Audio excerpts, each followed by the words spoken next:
All right. Hi, good afternoon, everyone. I'm just wondering if you all can hear me out there before we start. So if someone can just type in the chat or something to let me know if you all can hear me, that would be absolutely great.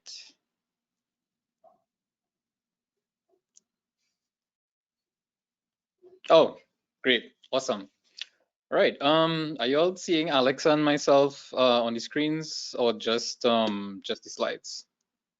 We don't need to see me though.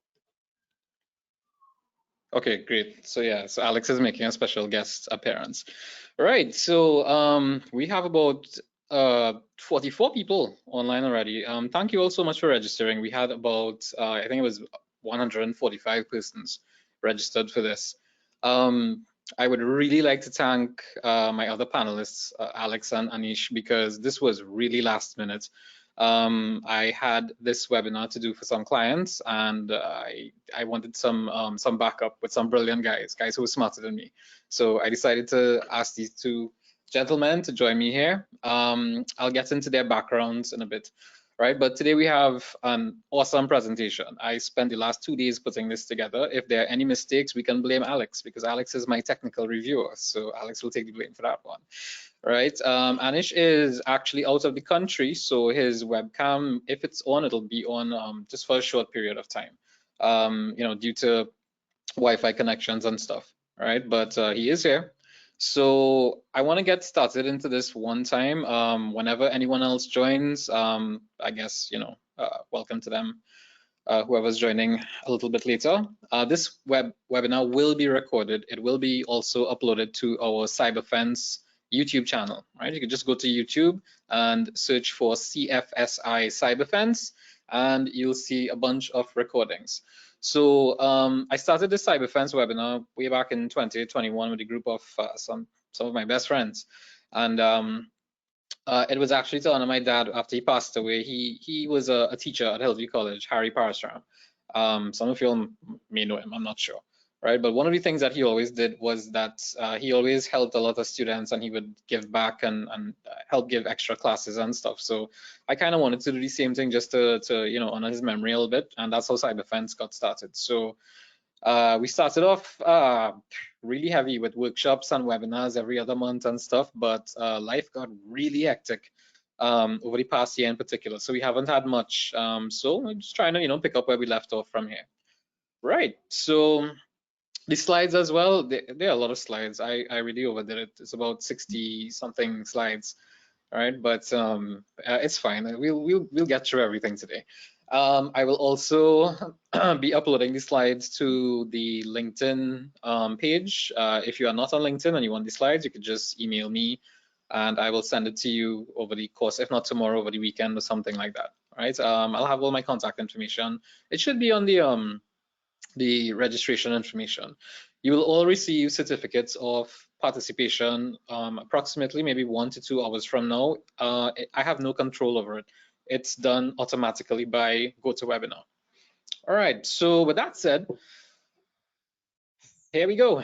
All right, so we want to look at ransomware today in particular.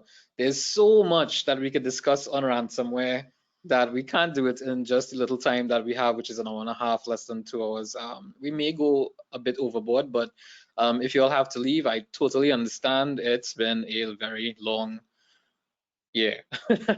So we will upload it. All right, this is the CyberFence channel. You can just head across to there maybe I should have it uploaded by at least next week, Monday or Tuesday at the latest, because I have a lot of I have some hardware changeovers to do for a client in a data center in Fujitsu this weekend.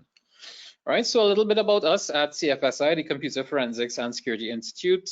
This is my baby. I started this 12 years ago.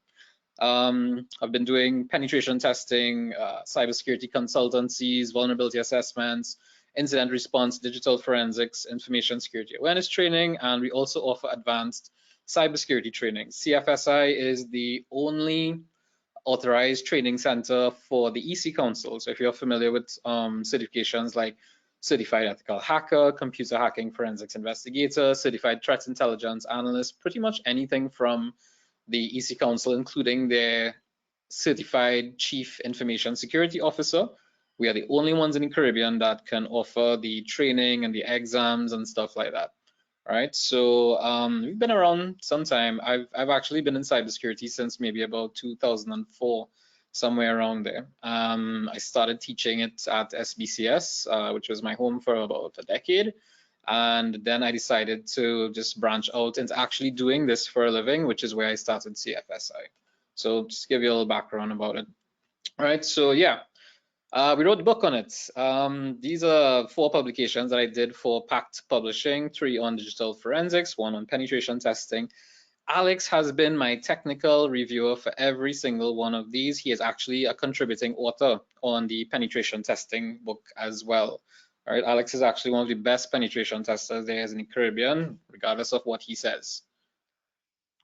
All right, so a huge thank you to all of my clients over the past year alone. I've had some pretty good fortune with my clients, Unipet Maritime and Grenada, PTRMS Canada. Special shout out to Mr. Ronnie Mohammed from PTRMS Canada, one of the most skilled persons in InfoSec in Canada, I would say. Trinidad Tobago Insurance Institute, Shepherd Financial Technologies, and a bunch of others whose names I cannot mention due to non-disclosure agreements, due to sensitive assessments, I guess we could say. Yeah, so now let me just introduce these goodly gentlemen. All right, I have here with me Mr. Alex Samm. He is a senior penetration tester, risk manager, lecturer, farmer, electronics connoisseur, coffee drinker, lots of different things. He's also a drummer. He does play for a band. Very talented. I've known Alex a really long time. I'm not sure if it's too long, but yeah, Alex and I have been through some interesting times together, right? He's also one of the senior lecturers at CFSI. Like I said, honestly, Alex is one of the best and most talented penetration testers that I've ever met in my life. I'm happy to say that I taught him and started him off on this interesting journey on pen testing and forensics and what have you. Alex and Anish are actually both into IoT and ICS as well, which is industrial control systems. I think Alex actually has a lab, or is building a lab, with soon to build a lab on ICS. Almost right? And then Alex is Alex is a senior pen tester for BDO in, I think it's all over the Caribbean, Curacao, St. Martin. Yeah, primarily in the Dutch Caribbean. Primarily in the Dutch Caribbean. Yeah, so and he used to work for Instant Young before as a senior pen tester there as well. All right, so we have Mr. Anish Bachu here, and even though I was told to only put senior incident responder, Anish is far more than that. He's a brilliant guy. He works with the National CSIRT Computer Security Incident Response Team of Trinidad and Tobago. He's been up to some pretty good stuff, I would say, at least up to the last 5 years. Brilliant guys I have here with me. I'll probably let them tell you a little bit about themselves too as we move along. And finally, there's me, Shiva. Honestly, I'm just a regular guy. I just happen to be bored sometimes and read a lot and lab up and practice stuff. And here we are today. All right, but yeah, those are the 2 guys, Anish and Alex. These are the rock stars of the show today. So we have a lot of stuff planned for you all today, right? Like I said, I went a bit overboard, but that's how we do things at CFSI. We try to be as thorough as possible. I even contemplated having this split up into 2 workshops, but it's like, nah, we could get it done, right? We'll try to have some other workshops. I'll try to have at least 1 more between September and October, because after November, I will be really tied up with a huge project that's on the way for a bit.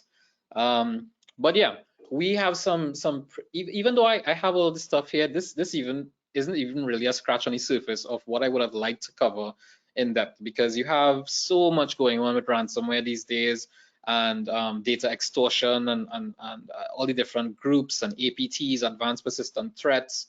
Lots of things I would have liked to cover, but there's always another webinar for that. All right, so let's get this show on the road, right? So we want to start off a bit with some of the more commonly known ransomware attacks from 2021 to 2023.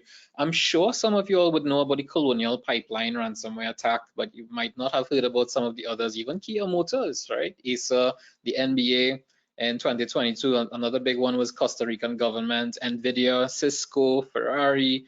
So I wanted to make sure and have Cisco inside of there because, you know, it goes to show, right? You can have the world of security and the best products out there, but there's always some little loophole somewhere, and most of the time that weakest link would actually be the employees, or especially employees who are not trained. If you don't do regular cybersecurity awareness training, and even if you do, things happen. People get tired, they may slip up, they might take that one little chance, and unfortunately sometimes that's all it takes. Right, in 2023, we have Royal Mail, Dish Network, Dole, as in Dole Foods, Dole Pineapple, and all of these things, pineapple juice or whatever. And in the US, we have the Yum brand, which I guess they own all of the KFC outlets and Pizza Hut outlets and stuff. So just in case you have not heard about these things, yeah, this did actually happen. Guys, y'all know about any other interesting ones that y'all want to just add to this list? Yeah, there was EY, there's PwC. Oh, well, yeah. There's on the same like Clop leaks, right? And Way was talking about, having Cisco as a security provider being compromised. This group, Norton LifeLock, was also compromised recently through the very same MoveIt vulnerability. And there's a company that serves breach victims, all right? Exactly. And here they are getting compromised in and of themselves, so nobody's really, like to your point, nobody's immune from it. Correct. Because rightfully, as you're saying, if you want a complete list and you happen to go on the dark web and look for all these leak sites, now first of all, I would really not recommend that you all go on the dark web unless you're absolutely sure of what you're doing. It's not as simple as just downloading Tor and finding the onion addresses and doing this stuff. There is a lot more involved in that. I try to use disposable drives with the Tails operating system and stuff like that. Please be very, very careful if you do decide to venture on the dark web. I would not advise doing it with your regular laptops and stuff. You can just search for Tails OS, for example, and there are a lot of videos out there that you can check for. You can even message me or email me or something. It's fine, right? But if you don't have the need to go on the dark web, please don't go on the dark web.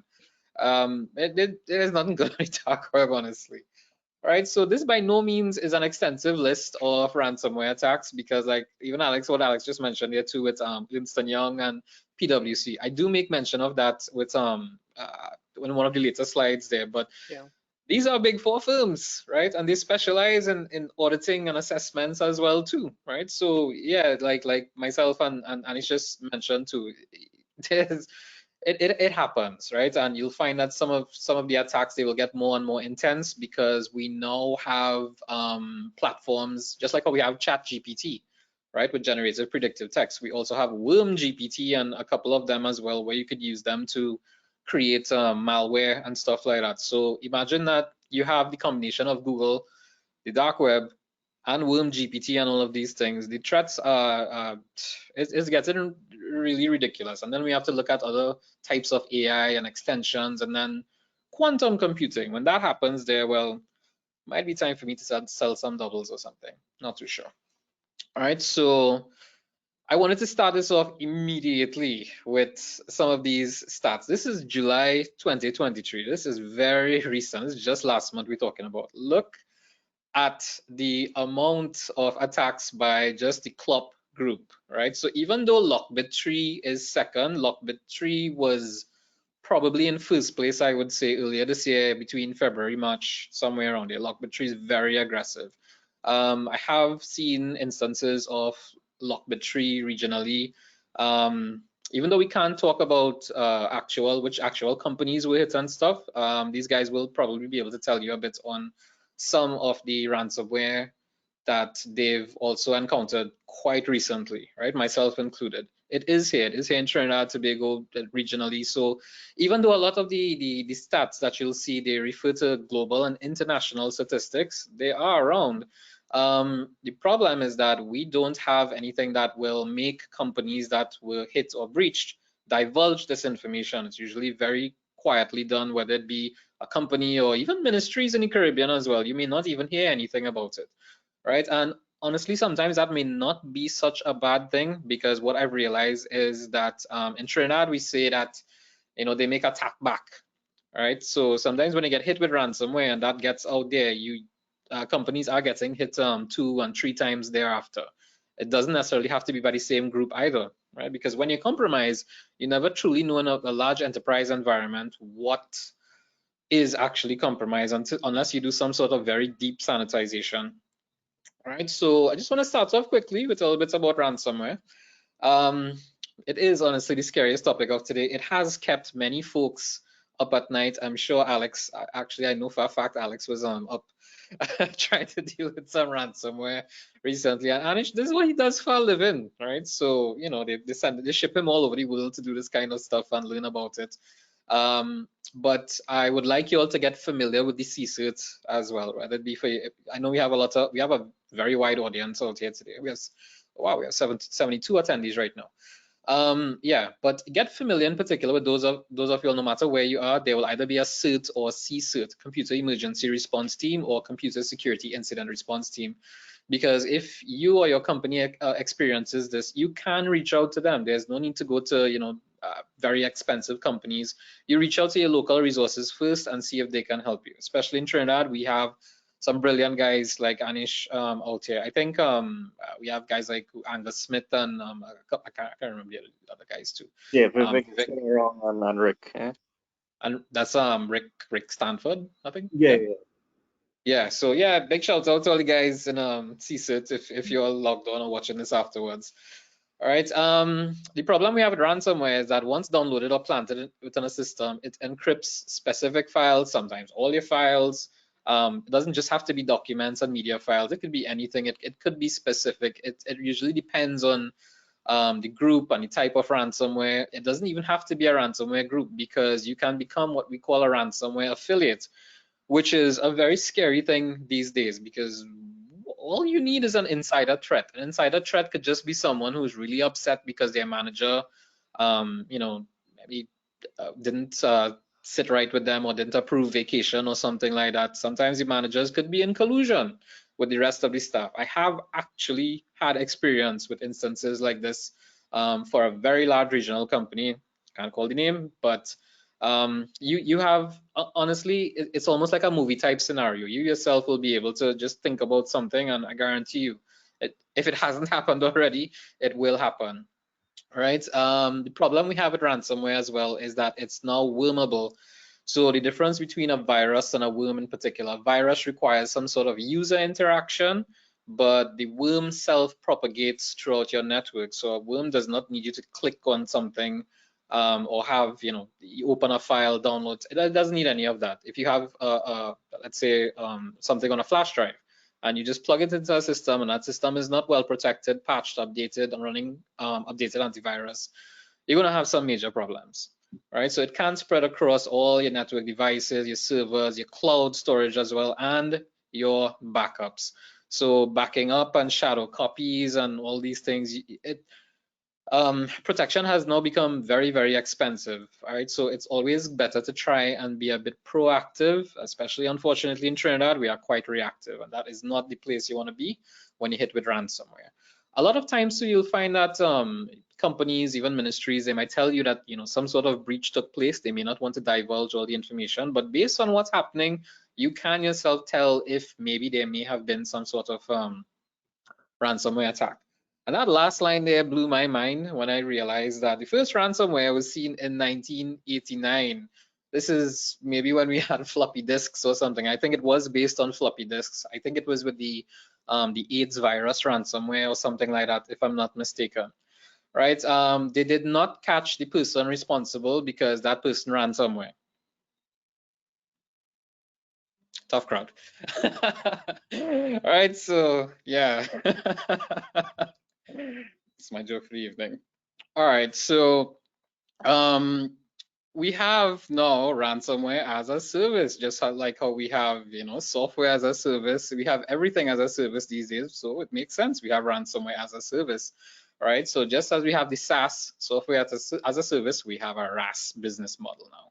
All right, the disturbing thing about this is that some of these ransomware service providers, they have an entire full-scale operation where they have, some of them have buildings that are occupied by hackers and malicious actors, programmers, whatever.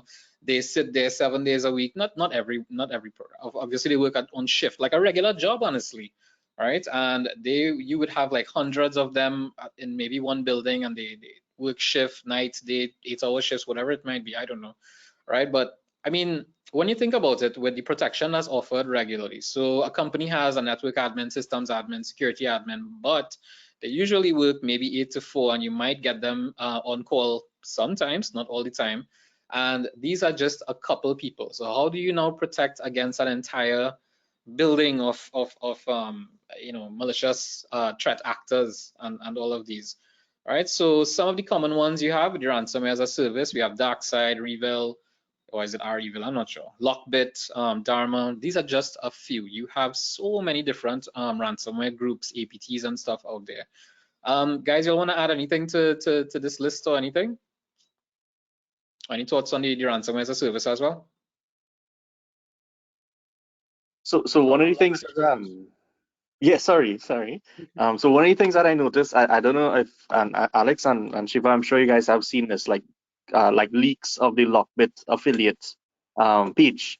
You know, it's with just how easy it is to purchase ransomware from these people. It's not like you had to go through any elaborate background check or nothing. There's nothing technical about this. You go to a website, right? Just the website's on the dark web, and you check it out. Like if you're buying something off of Amazon, so it's not.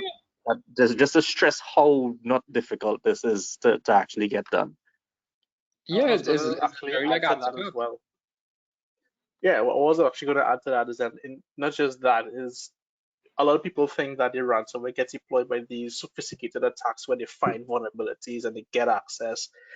It's not like that these days. These days, a lot of times, it's insider threats where an employee is just like, listen, I am disgruntled and I need to have some revenge. And they do go and purchase these things, and they sign contracts with some of these providers, and they get a cut of whatever the ransomware that is paid. Sometimes they get paid up front, sometimes they get paid when the ransomware is successful and they actually get their ransom.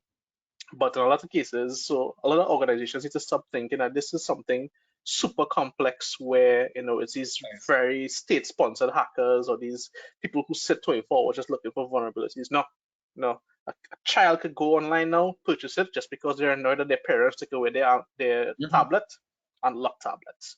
It's that simple now. It really is. It honestly is like going on Amazon and adding to cart and paying anywhere. I think they have some available from like 200 US all the way up to maybe 4,000 or 5,000 US.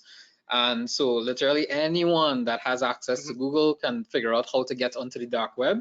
And you can, even on the regular internet on Google, you can find out what are some of the sites that you could put in to reach some. It's almost like an actual help desk portal. Like if you've ever heard about Hive ransomware and any of these groups, honestly, it's a whole ticket system, and they give you your number to come back if you have to get back to them, if you need help getting into your organization, right? So you could even sell their access brokers, ransomware access brokers. They will purchase AnyDesk or what is it, Meet Anywhere, or go to whatever.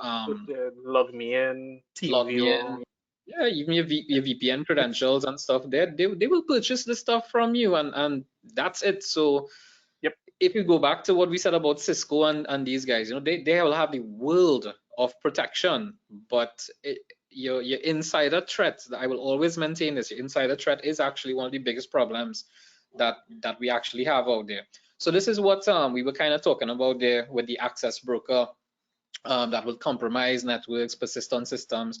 But you have that individual in the middle, which is ransomware as a service affiliate. Anybody in the world could become a ransomware affiliate, because the access brokers and the RAS operators, they will pretty much provide you with everything that you need in order to deploy this.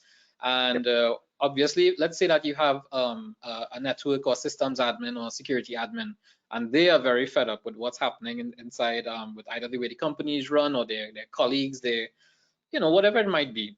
right? These are people that you have with administrator privileges and global privileges to pretty much do whatever they want, whenever they want. They have access to everything. All right, so there's something that I'll let Alex explain to you a little bit when we reach it, which is lateral movement inside organizations, which is one of the ways that you'll find all types of the hardcore ransomware these days. They propagate throughout your network. Even have a couple. I think the scariest thing about a ransomware as a service is the customization that you could get.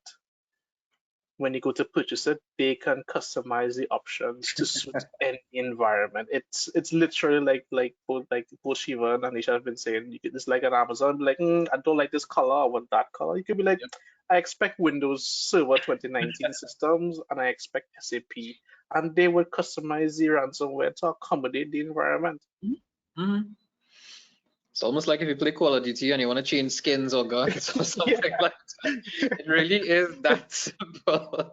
Yeah. Right. So I took this from one of my favorite sites that I used to visit religiously. I've been on this site since maybe 2004 or 5. They've been around a really long time. It's VX Underground and VX Chaos. You can find them on Twitter as well. They give some really nice updates about what's happening on the underground. They give some really nice updates on breaches that are actually happening and who's responsible. So you all can check them out on Twitter and see what's happening. But this portion here with the bunch of folks and the one in orange by the polar bear and stuff there, right? The innies or the insiders selling access to corporate data. This is a real threat because if someone decides to use an encrypted channel, not necessarily even encrypted channel, something like Signal or Telegram or something, yes, you could start an encrypted chat, but you have so many other options and ways to sell credentials. Someone could actually maybe say that, well, they entered their credentials at some point in time and it was discovered on some breach site or something like that. The dark web for researchers is a pretty interesting place, right? But again, unless you are a researcher like 3 of us, I really don't recommend that you go to the dark web to find these things, because I'm absolutely sure there are also fake sites. And there are fake affiliate sites where you think you go to one of these affiliate sites and you give up your information. And I mean, you have to remember you're dealing with criminal organizations here.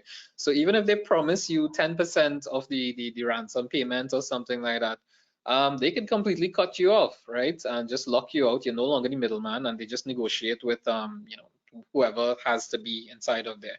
So it really is very disturbing as to how easy it is for anyone to become an affiliate out there. I think Lockbit even had a competition last year where it was that if you have Lockbit tattoos and stuff, I don't know, I think they were giving away something. Anything you guys want to add on the affiliates before we move on? Isn't that how the Mirai botnet kind of evolved into? And that's what it kind of evolved into, because it was done as, it wasn't initially supposed to be a botnet. It evolved into that, and then some ransomware gang who got hold of it turned it into that same affiliate program.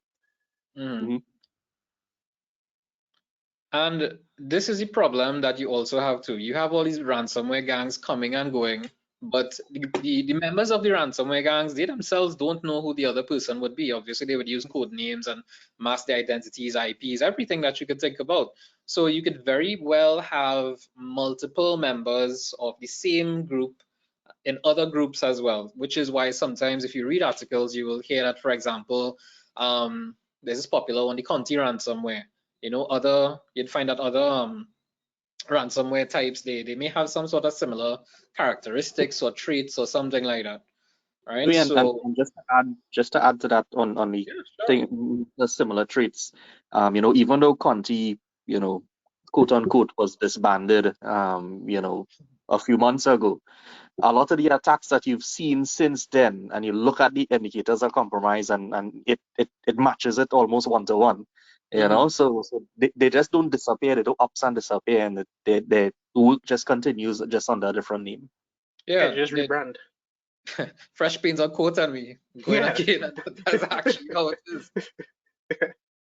All right, so exactly what Anish just mentioned about, we have these IoCs or indicators of compromise. So you'll find that a lot of the studies that go into ransomware especially by guys like us, where we might probably wait for the FBI and this one and that one and whoever, CISA in particular.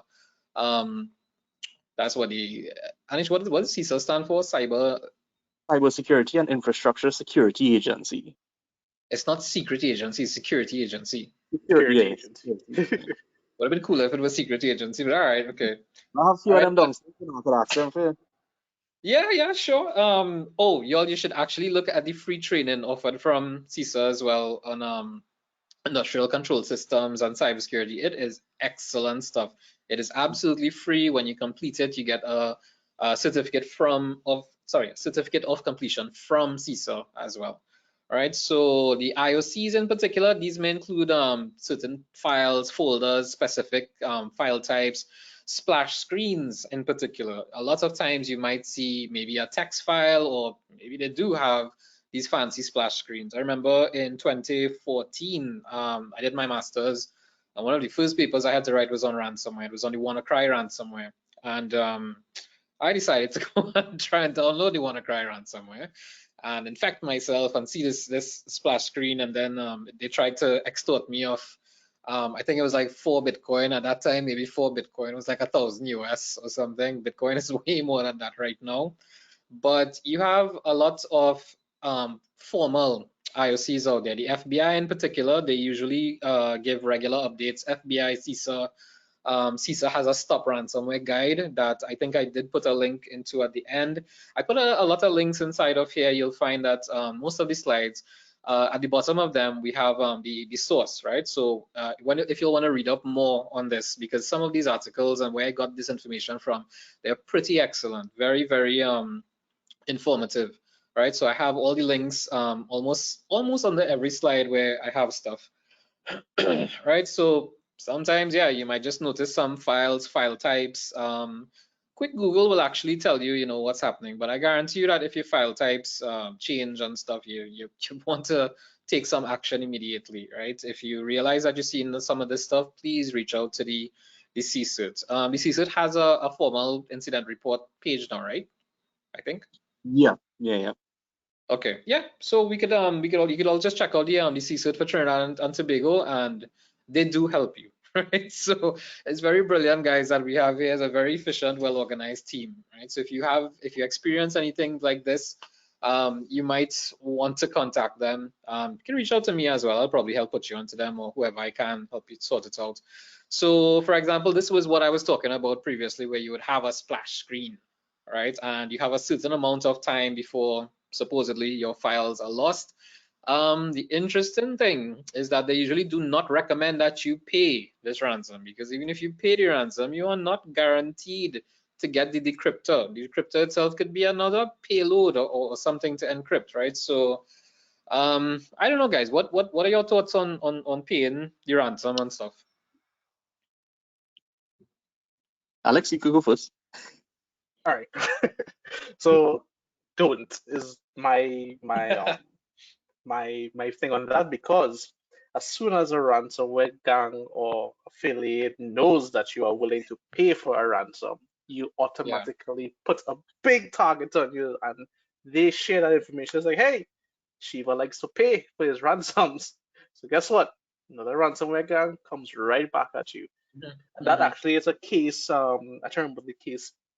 It was a small police station in the States, a small town police station. I just can't remember the name, and they got hit with ransomware about 4 or 5 different times, just because they paid the ransom 3 times.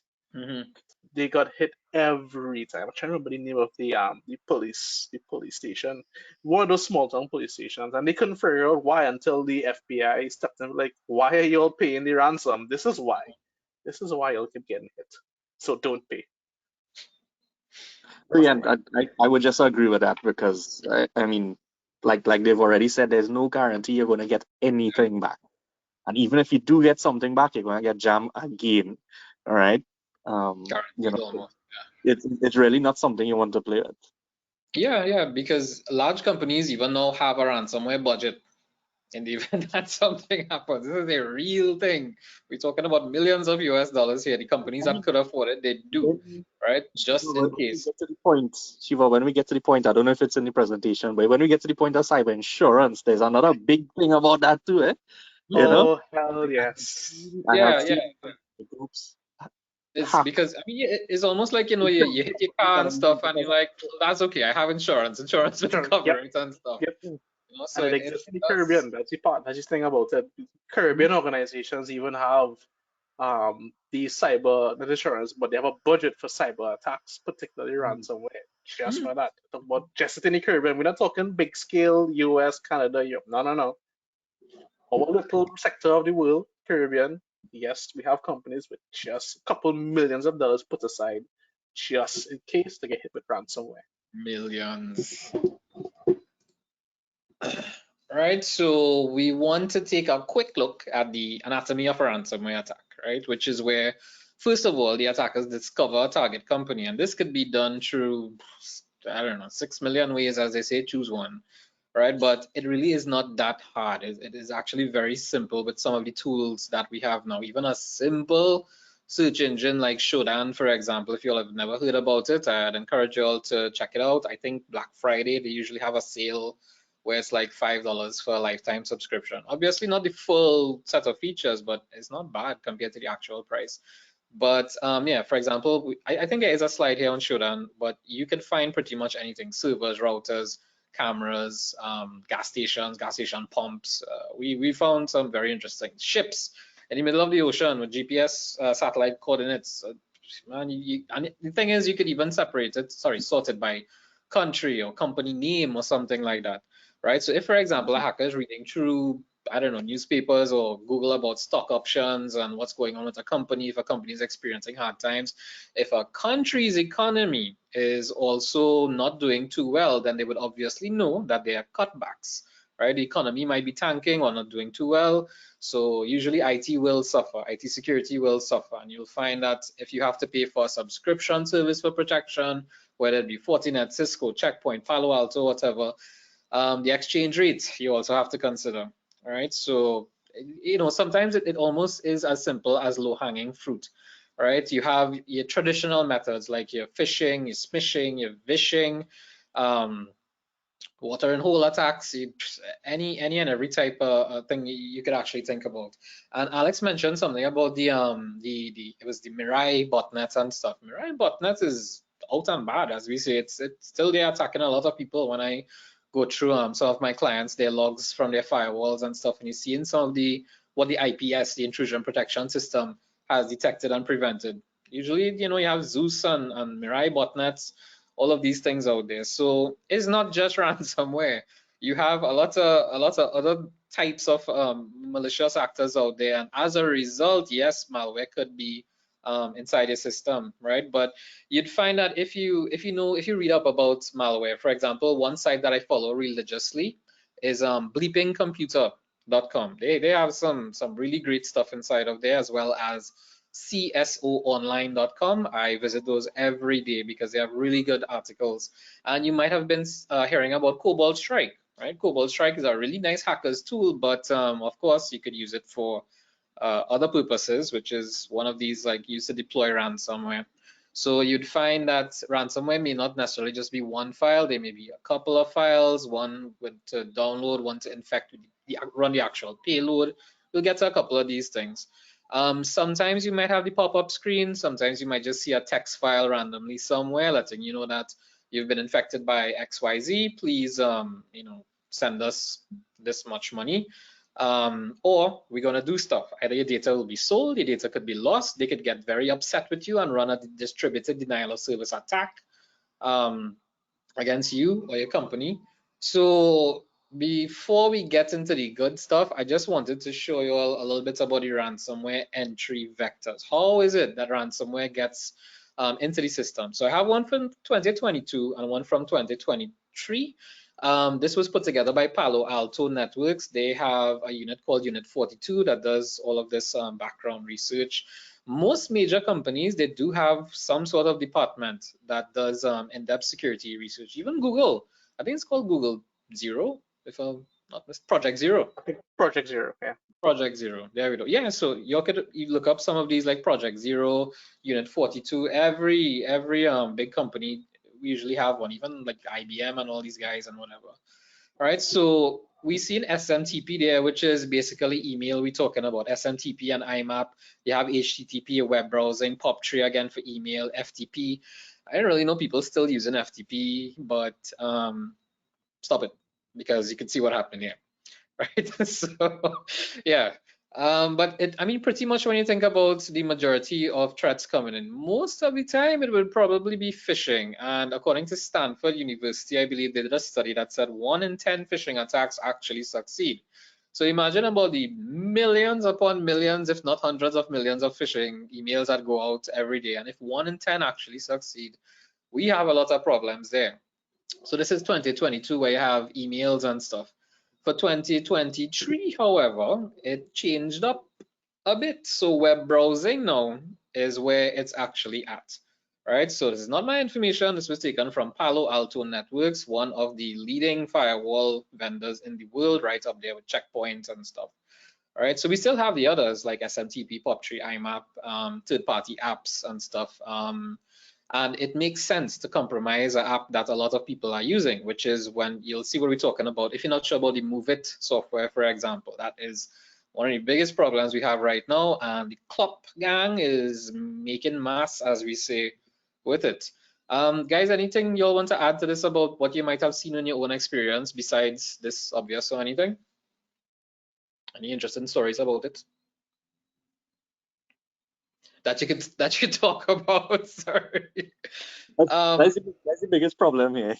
Yeah, we have we have a lot of information, we just can't talk about it. But I remember Alex and I were discussing something where you could embed malware into email to the point where as long as it actually gets into your inbox, that's it. All right, that's a zero-click exploit. Yeah, your zero-click exploit. So yes, that has been one of my favorite go-tos while doing phishing exercises. Legitimate phishing exercises. So while doing phishing exercises, authorized phishing exercises, we would usually embed some sort of malware that will do two things. One, it'll detect the system that you're coming from, so it will know how to route traffic. Also, it'll detect if it's in a sandbox or not. That was the point of it. So it'll realize it's like, hey, this is a VM or this is a VDI. A VDI, for those who don't know, is a virtual desktop. So just picture you're running your apps in a sandbox environment. So it'll check for these things and route traffic or do behaviors based upon what it finds. And on top of that, it would actually download some sort of malware, embed stuff right into the browser, and take control from there without you'd having to do anything. You just have to visit, and that is it. We would send you the email, and that is it. It just needs to be in your inbox, and that is it. So while it mightn't be out there more in like your regular emails and stuff where you get your basic phishing stuff, this is probably what you would find more with the especially spear phishing attacks and the whaling attacks, where they know exactly who they would like to attack. The big fish in particular, the C-levels and stuff. Yeah, you would definitely want to do that. And the problem we have there too is that a lot of people put their email addresses on LinkedIn, and LinkedIn does something very stupid to say that this person has verified themselves as working for this company because we have their address. This is their address, right? So please be very careful with all of this stuff. It's you know, I mean, while we might just, you know, take a Google search, this, that, and the other, you're talking about somebody that is potentially about to make a couple $100,000 or maybe a couple $1 million.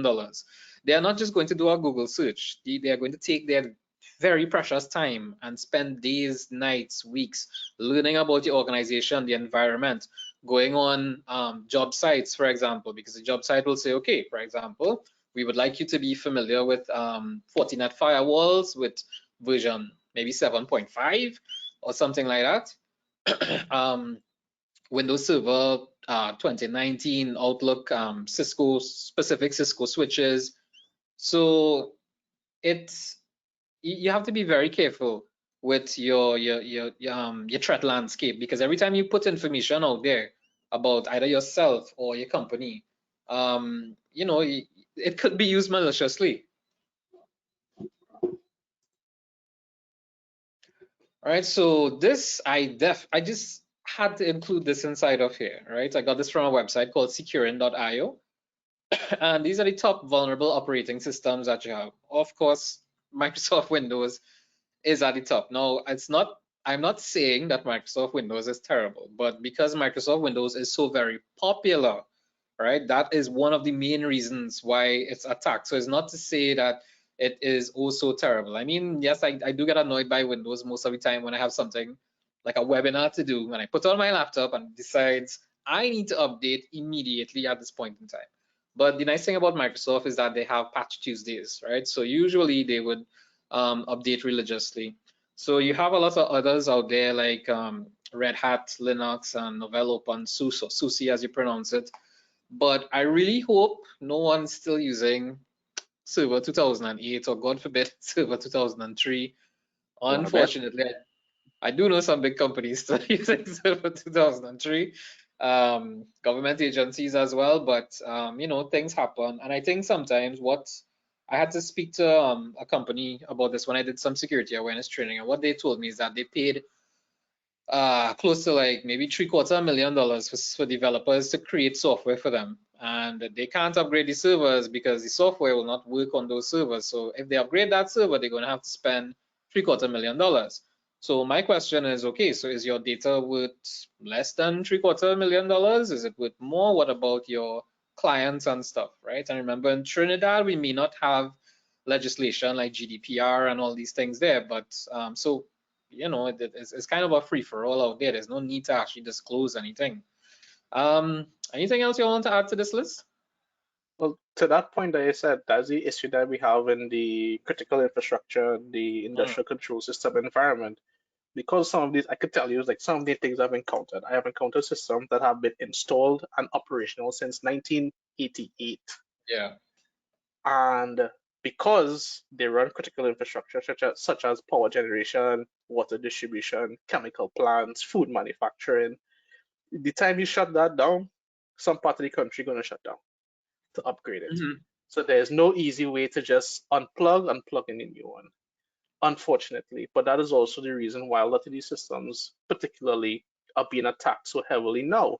Like if we go back to the first slide that Shiva showed with about the Clop ransomware, one of the targets there. I mean, I joked about the with the MoveIt with EY and PwC being attacked, but what people fail to remember is companies like Siemens and Schneider Electric, the people who make PLCs, breaker systems for your homes, monitors for your homes, they were also impacted by this. So imagine your system monitoring your house electricity, that controlling your house electricity now all of a sudden has ransomware.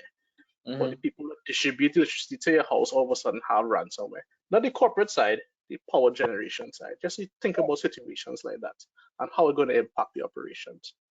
And your backup systems running on the UPS and UPS compromised and all these things. Oh, I've seen the UPS compromised already. So Anish, I wanted to chime in here with that ICS stuff, because I know you spent like this week so far doing lots of stuff with this. No, yeah, and I mean, even back home, and I know Alex, you could speak to this too, you know, with a lot of the manufacturing and ICS type environments in Trinidad, it's just archaic to say the least, right? And one of the stories that I always like to give when I'm talking about OT is that in one of my previous lives, I had to oversee a OT vendor that came in to do some upgrades, right? The vendor came in with a flash drive with the updated configuration files on it, and it's to load it onto the HMI to push to the plant, right? She said, before she plugs it in, she asked me if I could download another file from her Dropbox because her laptop didn't have internet. So we used mine. And as soon as I plugged that drive into my laptop, McAfee went off. Right? So the drive that the vendor was using, right? This is why you can't inherently trust your vendors either. Right? The drive that this vendor who's managing your whole operation has malware on it. Right? So put that on your production system, where are you going to go after that? That's actually a good point there, though. With the yeah. third parties there, that vendor is a big thing. But not just from an OT side, but just a regular IT. When you allow vendors into environments to do upgrades, or you outsource part of your IT department and they need to come on site to do certain things. Pain and sorrow. The issues coming. Yeah. And you're right too, because we don't have to vet vendors really, and when you have critical systems and industrial control systems, we don't really have. We just fill out a form, and that's about it. But that form is more like for financial purposes than anything else. Maybe a little bit of health and safety, fine. But look, maybe a couple of weeks ago, I was teaching. I created a course called a Digital Forensics Incident Response Practitioner, and I got a flash drive from a client who got it from a vendor, and the vendor put some proposal in PDF on it. So the client gave it to me, and I was like, okay, so this was a brand new flash drive. Yeah, that's what the vendor says, a brand new flash drive. We don't accept used flash drives. So in the middle of my class, I'm running recovery with the simplest of recovery tools called Recover or Recover, however you pronounce it. Recover, yeah. Yeah, and I started to see this long list get populated with proposals for companies, and we're talking about for ministries and large organizations and stuff there. So if I was a malicious user or threat actor, I could now go and see exactly what was being offered based on some sort of RFP, request for proposal, to see like what a company or what a ministry is actually looking for or hoping to implement at some point. Right, so well, I just had to forensically sanitize the flash drive, and that was about it. But you have so there's so many angles that this could come from, right? With like the slightest little slip up, things you might not think about, and we don't really have room for error where these huge threats are concerned, right? Because look at this chart with the ransomware attacks by sector, right? This is for 2023. So the manufacturing sector and the retail sectors and stuff in particular, you'll find that they do actually get hit pretty hard. And let me just say this up front, please make sure that you deploy some sort of EDR system, right? Endpoint detection and response system. A firewall alone cannot cut it. Your antivirus, it depends on what type of antivirus you have. Even the type of endpoint detection and response you have, it does play a vital role, right? So if you're in organizations and you don't have this stuff or you're not sure about this stuff, do some research, contact your vendors as well. Maybe ask for a couple of proposals from them, see what they could do for you. Because yes, you have a firewall and stuff, that's great. Your perimeter is protected. What about everybody else inside and all these entry points, right, that you have, even from your browser? Somebody decide to bypass firewall settings with anything that you could probably use out there. Right, so especially manufacturing sector. Now this is mostly, I would say, in the US and the UK and stuff there. This is not global, but they try to be as accurate as they could. One common item you have inside here, you'll see Clop, Clop, Clop, Clop, Clop. Without trying to sound like a horse walking, there's a lot of Clops that you see in there, and Lockbit and stuff inside of there. So Clop is everywhere, right? So that's why we have a good few slides to look at with the Clop ransomware. This one in particular caught my attention because this is just a 1 month change in ransomware activity. Look at what is going on with Clop ransomware. So you have a little pullback with Lockbit and the others there, but with Clop you have a 128% increase just between June and July. And I think MoveIt probably really started servicing around May, June, I guess, somewhere around there recently. Close to that, yeah. All right, so one thing to understand about ransomware is that you need to understand the TTPs, the tactics, techniques, and procedures. You'd find a lot of similarities between some of the big groups these days. All right, so especially if you look at something called the MITRE attack framework, it really is the way that you carry out some sort of attack. So they would all have this. It's very systematic. It's not just, some random person pelting out code and stuff. I mean, yes, there are, but you'd find that the big threat actors and the APTs, the advanced persistent threats, and those additional government agencies all across the world that have these type of APTs out there, they are very systematic and methodical. They have project managers and everything that you could think about there. Graphic designers, as Alex was saying, if you want something to change a different color, right? But this is essentially how it would work, right? So even when we try to do penetration tests as well, there's a methodology that we would follow, and it's pretty much similar to this. So there are methodologies for everything, whether you want to look into incident response, forensics, penetration testing, vulnerability assessment, and of course, if you want to look at an attack framework where you gain access, you execute something, for example, maybe take command of servers or endpoints, have that get back out. Interesting case that I worked on a couple years ago was that a company did not, I think something was going wrong with their email services, and their IP addresses were constantly being blacklisted. And when we did a lot of scanning and so we almost gave up. And I used a couple tools to try and pinpoint network connections, what was talking to what's inside the network.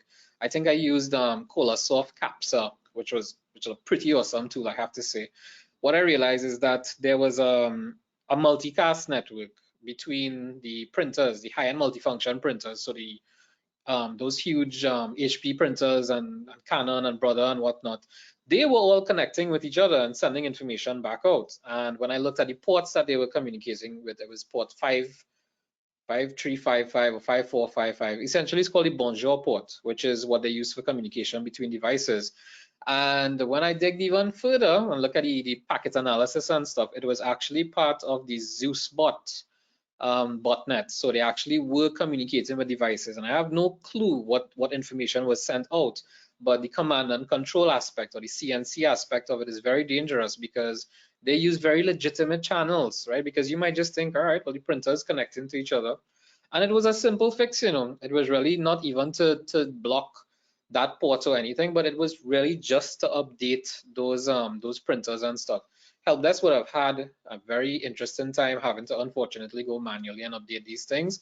That was just one instance. I did work for a particular financial institution, and they were under a bit of an internal DOS attack, and scanned every single device I could have thought about. I was about to give up, and I sat in the lounge room, and they had those big TV displays and stuff, and I realized that they were running the marketing products on it. And I just happened to ask one of the admins if this was connected to the LAN, and they said yes. And I asked why, and I don't know, this is how it came, right? So one of the apps, it was a Samsung TV, one of the apps on the Samsung TV, which was a Java app, was outdated, and somehow that was connected back to the internet, which was going to the media company that was running the ads for the company.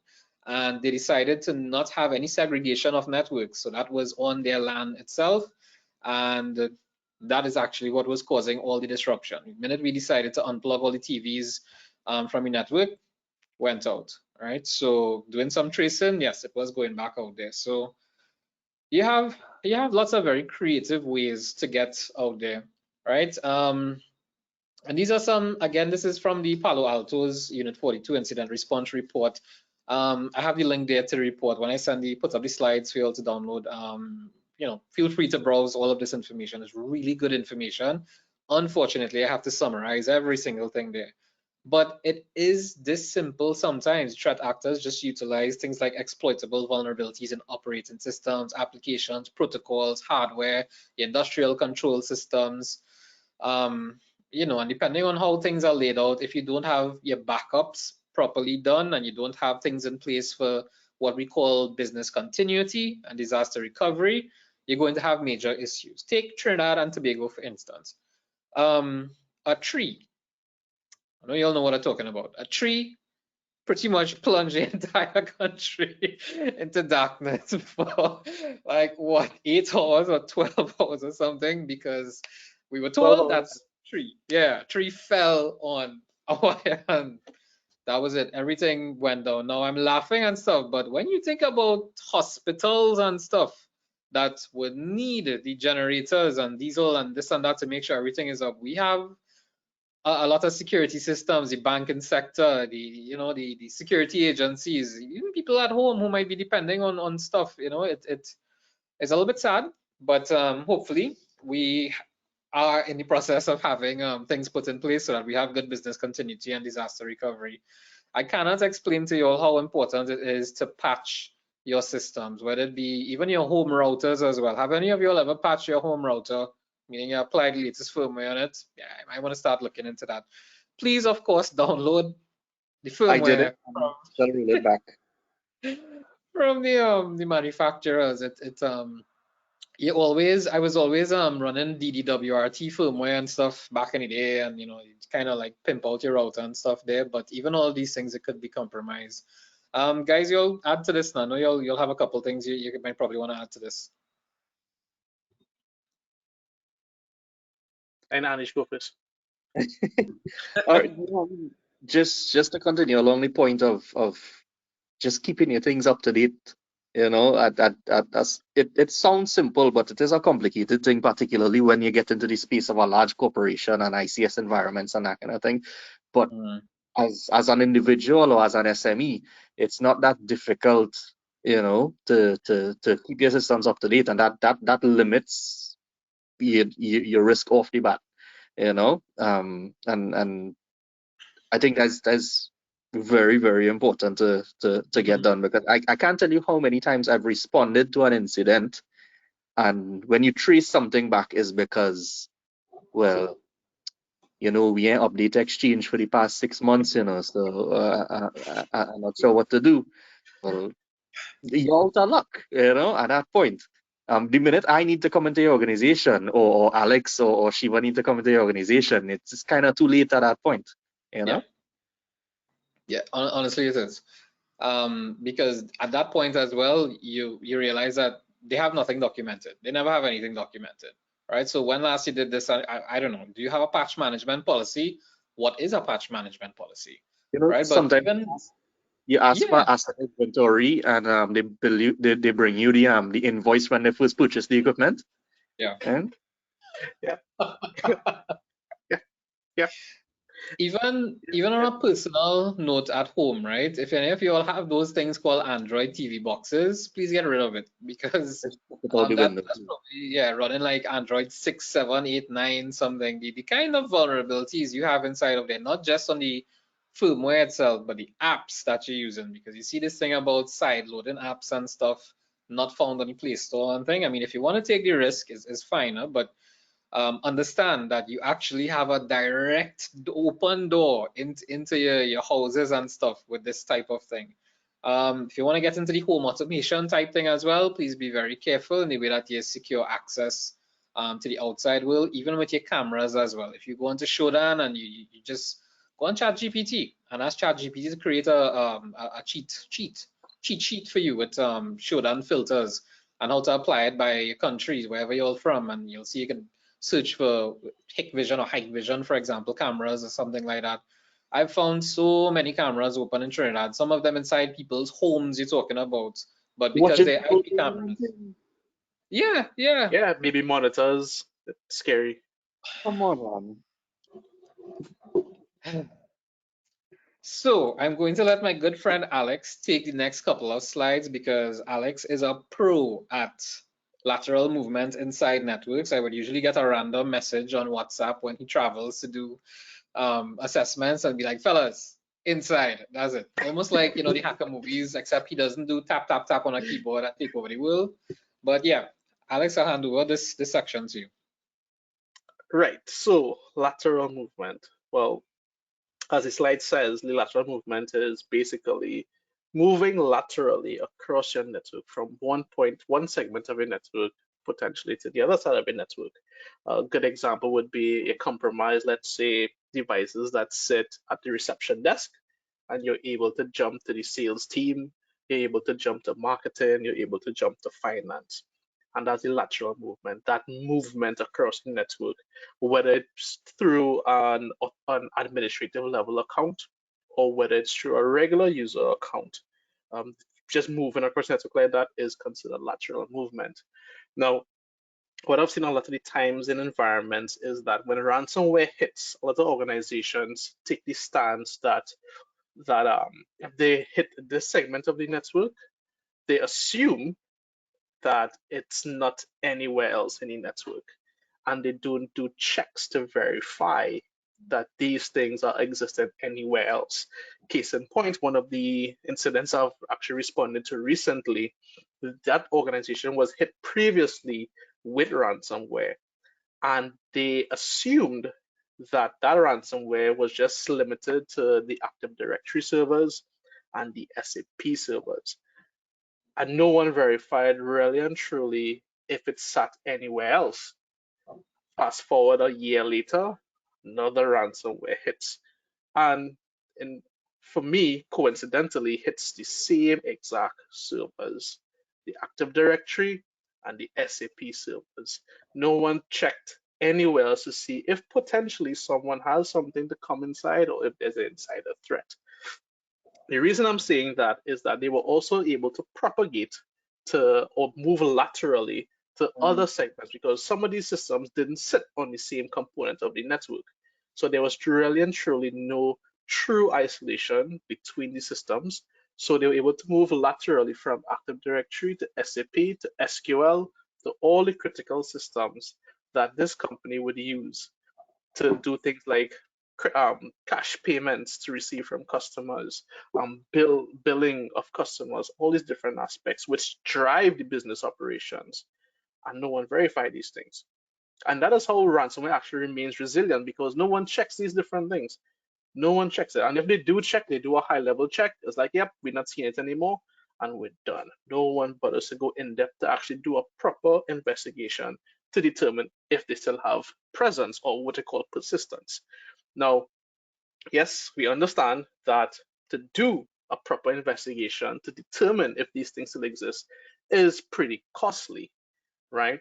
But a lot of organizations need to understand that, again, like what Shiva mentioned before, how much is your data really worth to you? Are you going to sit back and be like, yep, I don't need to expense this out. I could just flush, I could wipe everything and start over, and then not actually make any changes to the environment? Or do I need to do something further to actually prevent this from occurring? Now, like Shiva, let's go back one slide there, Shiva, to the tools. So some of the more common tools, what we call the C2 frameworks, the command and control frameworks. I mean, you can go on GitHub and get any of these to download. We talk about like the Evil Gen X framework, we talk about Covenant, we talk about PowerShell, Empire, so many out there. Cobalt Strike could just do all of this so easily for anyone out there. They could jump to the next one. I don't know if you guys have anything to add for this first slide here. Not particularly, but it's just I think it's very important for people to understand what lateral movement is, because that is really at the heart of the movement of the ransomware, right? With the privilege escalation, and as Alex said, jumping from department to department, and you have these people or this group, this bot even inside your network, and you will not be, any wiser as said, and they will discover your whole network. They will map it out better than any of your techs or your admins and decide what to infect and when to have this payload go to XYZ or whatever, because it's very rare that you would have an infection by the larger groups and only one device is infected. Sometimes it's the whole server, data centers, multiple sites, right? And usually this is as a result of lateral movement. So this is why I made sure to have this much information on it. I just want to add one more thing, and this is really for the network administrators and network men on the call, right? You might be thinking to yourself right now that, no, my network segmented, I had different subnets and things, but you have ways that those computers still talk to each other, right? They still have systems in common, and jumping from one to the next, all I need to find is one route, between segments of the network, and that is it. I just need to find one trunk port that was not configured correctly. That's it. Just need one trunk port.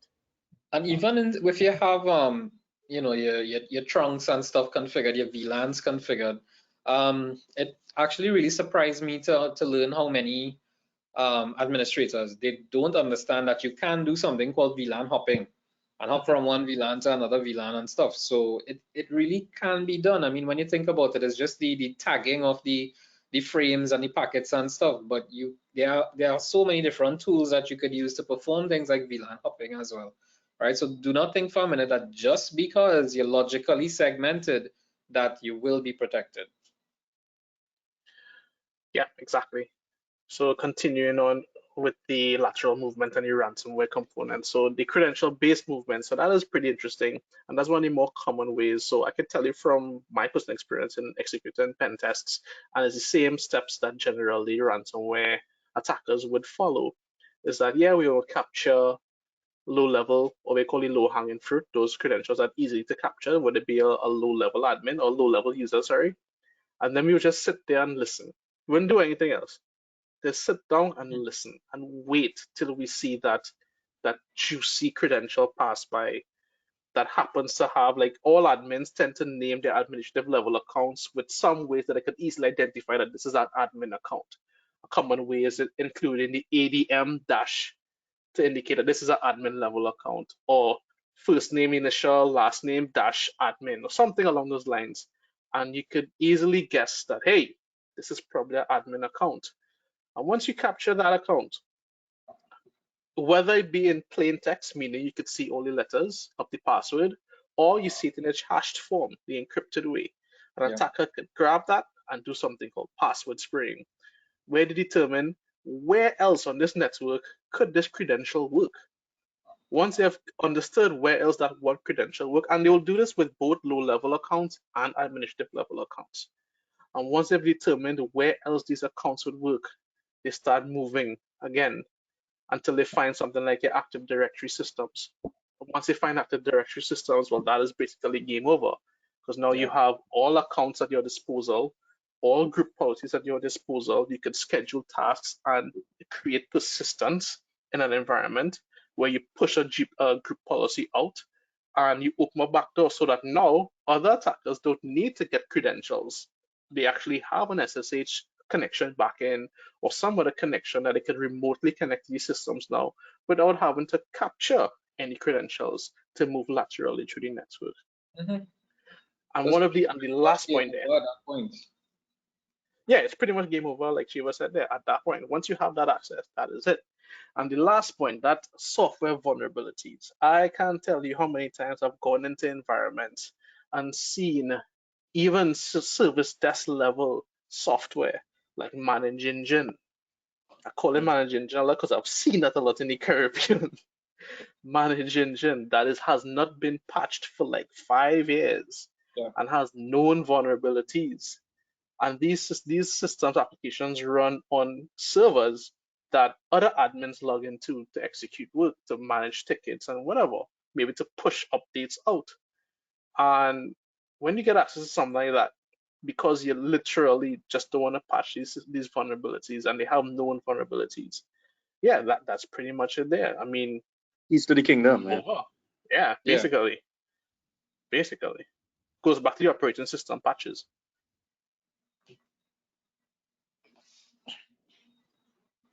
Yeah. So I don't know if you guys have anything to add to this last point. Data exfiltration. So this is where understanding how Active Directory and your network segments work. This is where understanding lateral movement is the real cream of the crop at this point, because once you know how your network is laid out, because you've moved laterally across it, there is no data you cannot extract. There is nothing you can't extract once you know it's there, particularly if the organization does not have a way to protect. It's basically protect data at rest, in motion, and in use. If there's no way that the organization has this, and most organizations doesn't have all three, most organizations, like they may have how to protect it in transit or communication, meaning when you visit a website that has HTTPS, that's data in transit, it's pretty much secure at that level. But they wouldn't have something when it actually reaches the server. It may just be stored in plain text in some text file. So it's not actually protected at the storage level. So once an attacker can move laterally, understand your network layout, and find where these systems are, it's just a matter of time of extracting everything out. Not calling any names of organizations, but this one happened in the region, in Trinidad actually.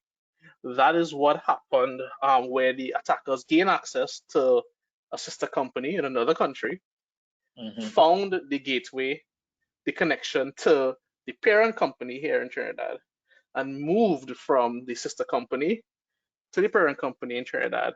And then on top of that, was able to capture the credentials of the admin, one of the IT administrators, and got access to the centralized management for the antivirus system, took over the antivirus system, shut it down. The same credentials worked for the backup system. So they found the backup system because they were in there for 8 months. That's how long they spent moving around the network. Got access to the backup system, compromised all the backups that they could have seen. So encrypted all of those, disabled antivirus, and then encrypted all the primary files of both the sister company and the parent company here in Trinidad. That is how sophisticated they did it. Just by purely lateral movement and understanding that the segmentation was not truly there. Yeah. There was a connection between the sister and the primary. And yeah, sit down, spend the time and understand the layout of these systems. So Terrence in the chat says that this sounds familiar. And Sachin actually in the chat made a very legitimate point too, because cybersecurity, he said cybersecurity has become something that has become out of reach for many small businesses and homes, which is very true. Because if you want to watch what's going inside the network and have things like a SIEM and EDR and dark trace, for example, like is a very good example here. Small companies can't afford to use dark trace on their appliances and stuff because these things are very costly. And then you have to look at the Forex as well. Forex is not readily available to us unless you have a relatively large business or something like that, or in good standing with people that offer. Correct. All right, so the reason that we needed to go through that is to be able to understand the bits of ransomware that are coming up here. All right, so Lockbit, what I've done is I've just put a little bit of details on each one because honestly, they're all very, very similar. What I will do though is when we reach the Royal Ransomware, I'll hand over to Anish as well for that, because I think he has a bit more experience with that. But Lockbit is prevalent in Trinidad and the Caribbean. Lockbit, Royal Ransomware. I have seen instances of this. And again, the problem is that we wouldn't know because there's no need, as in not necessarily a need, but there's no legislation on compliance that would compel organizations to do this and fine them if they don't, right? I mean, it's nice to say that we should have these things in place, but not everybody could afford even a firewall these days, right? So you have to understand too that the groups are very aware of the low-hanging fruit inside of here. So it's not just the big companies that will be attacked. If they could get a couple $1,000s from a smaller company, they will do that, right? Some of them, they try to be all noble and tell you, well, we will never attack hospitals and children homes and orphanages and these kinds of things, but they will still go after you for millions of dollars, right? So Lockbit has been around for a while, since 2019, and they're up to version 3 right now, right? So back then it was the ABCD virus and stuff, and they use phishing attacks and SMB and PowerShell tools for infection and propagation and stuff. So if any of you all are familiar with going through pen testing reports, vulnerability assessment reports, and you see stuff like SMB signing or using older versions like SMB version 1 and stuff like that, you have to be careful with these things because the protocols themselves that are outdated, even things like you might have FTP and different versions of it, older versions of SSH, secure shell, right? What you use to log into your devices. If you have outdated stuff there, you just have to understand that everything is a threat actor out there, right? So thinking along the lines of zero trust is fine as well, but you need to understand what you have inside of there, not just your hardware inventory, but other things out there as well. So after Lockbit, we have Lockbit 2, and this is one of the splash screens that you would have had with Lockbit 2. These ransomware gangs, they get a little bit nasty because if you take too long to pay the ransom, what they've actually started doing is that they will threaten you maybe to put your files or leak your files out to the public. So all of these leak sites that we would have been mentioning and stuff, that's just one of the things that they could do. Other than that, they have started maybe running interference such as denial of service attacks and distributed denial of service attacks. So the longer you take to pay, or if they realize, well, you aren't going to pay, they will still try to ruin your system and tell you, okay, well, we're going to launch this denial of service attack. And if you come back to them and say, all right, we're sorry, we're going to pay now, who's to say they can't double that ransom that they're asking for? And say, well, all right, give me like 4 million, 16 million, something like that. It could possibly happen. So if ever one day you open up your machines and stuff and you see that your file extensions change and so on, that would be a good time to panic, right? But hopefully you might be able to put some things in place and panic now while everything is good and put things in place rather than wait for it to happen and, you know, say, all right, let me call Anish or Shiva or Alex or somebody while you're crying and stuff. So for most of the other bits of ransomware, this is how I did it. I just did key insights because there's so much that you can read, but I did put the articles where I would have found most of the information from, not all, but most of it. But after this webinar, you all should be pretty much okay to go ahead and look about these things. So Lockbit is one of those ransomware as a service models, meaning that anybody could go onto Google, figure out how to get into the dark web, and then go and buy ransomware. Yes, people actually do buy the ransomware. Anybody could go. You don't have to buy the bigger types or the stronger types of ransomware, but there are smaller types out there. There are new versions of ransomware coming out. I would say at least maybe 2 a month or something like that. I don't know if you guys could add to that, but that is how it is. All right. And some of these ransomware groups, they are so confident of themselves and their encryptors and decryptors that they offer challenges on the dark web, and the reward is actually up to $1 million US, obviously in crypto. But if you could compromise or get the key to decrypt it and stuff like that, they usually pay you. I think Lockbit has this like annually or something, and it has not been cracked just yet, right? I think one of the older ones for Lockbit 2 was compromised, which could be why Lockbit 3 came out. So that third point there, right? Once accessing a network, Lockbit establishes persistence, escalates privileges, deletes specific files, and then encrypts and stuff. So this is what Alex was talking about, where you have the lateral movement.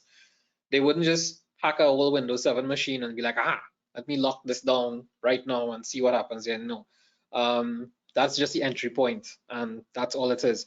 So even if you find a lot of suspicious antivirus alerts coming up, you have to be very careful to understand, what if it could be some type of ransomware infecting a system.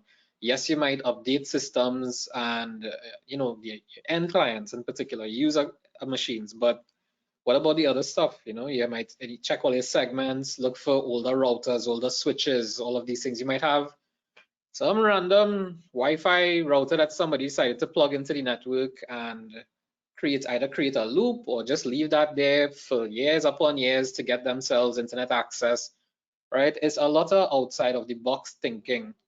And scale and impact ransomware targeted over 1,000 global firms, yielding 100 million plus US, we're talking about, in illicit gains, right? Accounted for 21% of the 189 ransomware attacks on critical infrastructure. So yeah, Royal Ransomware, I will hand this over to Anish now. So I think the reason why you handed this over to me now is that over the past year, I've dealt with way too many Royal Ransomware attacks, and I care to ever speak about it again. All right. But what makes Royal unique, and it's in that first bullet point there, is that Royal typically doesn't encrypt everything that you have, right?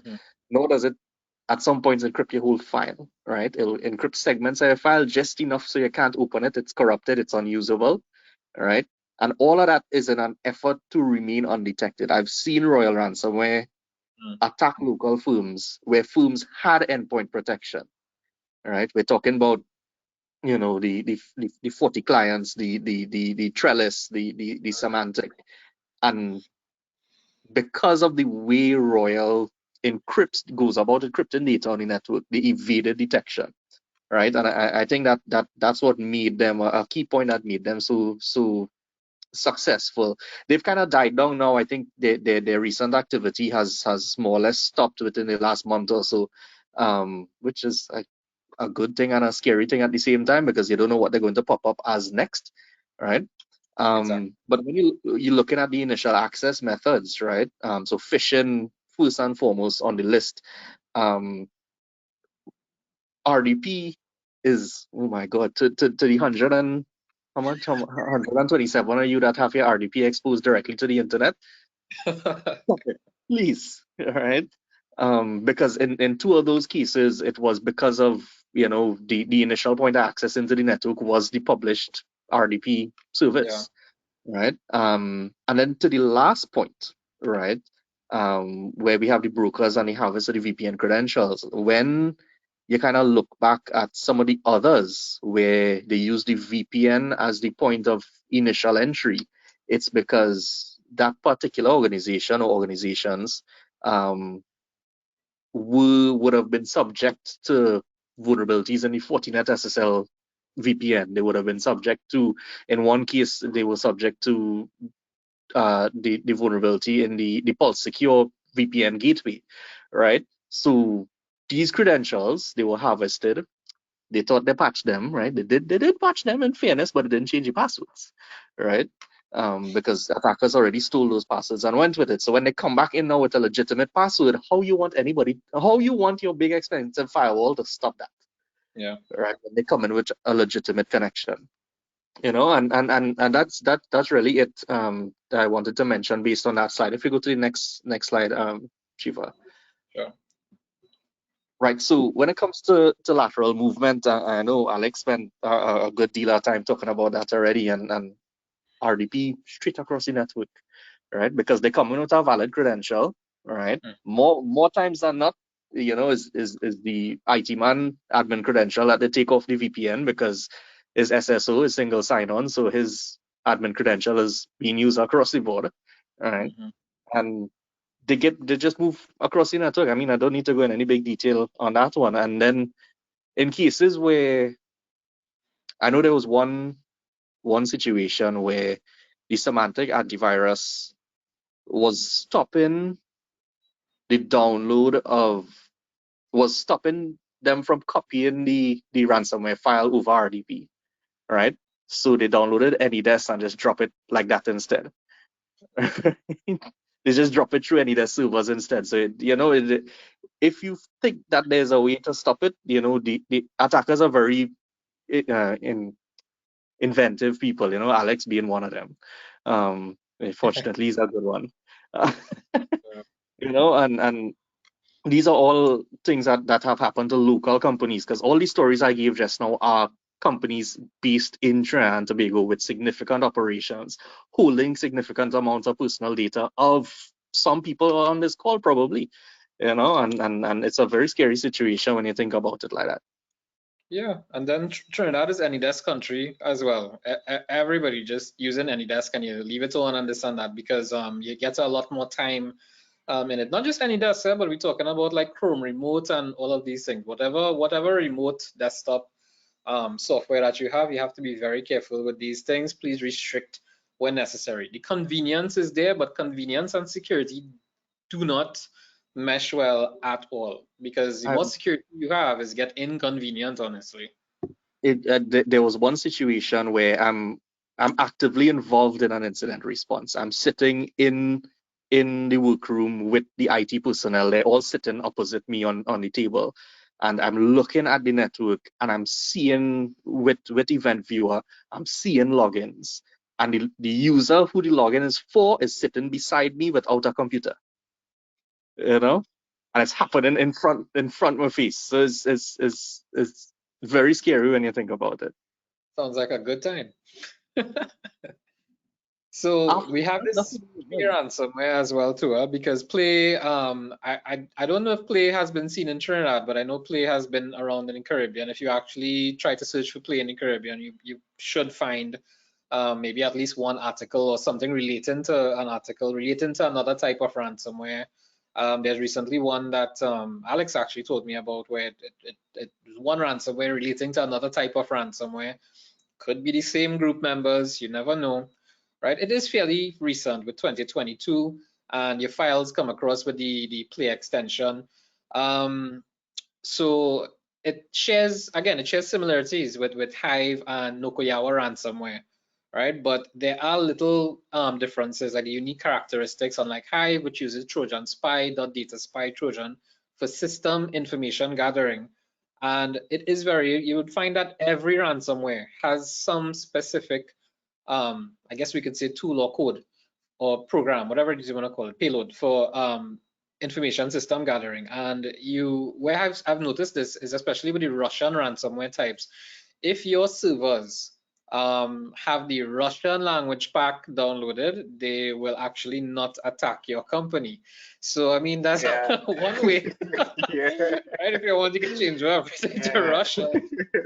But yeah, it's a whole weird world out there with ransomware, right? Infection and execution mode, especially with 40OS vulnerabilities, right? Exploitation of 40OS vulnerabilities, expose RDP again.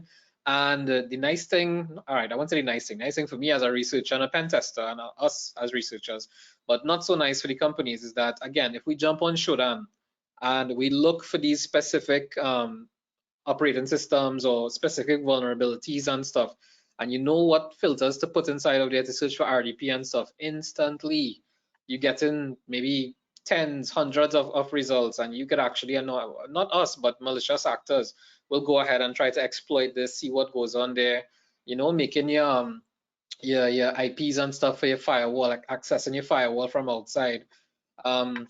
Maybe not one of the best things to do these days, right? But again, the choice is up to yours with what, because like, for example, I was in a role as a security administrator and I had a manager a good few years ago.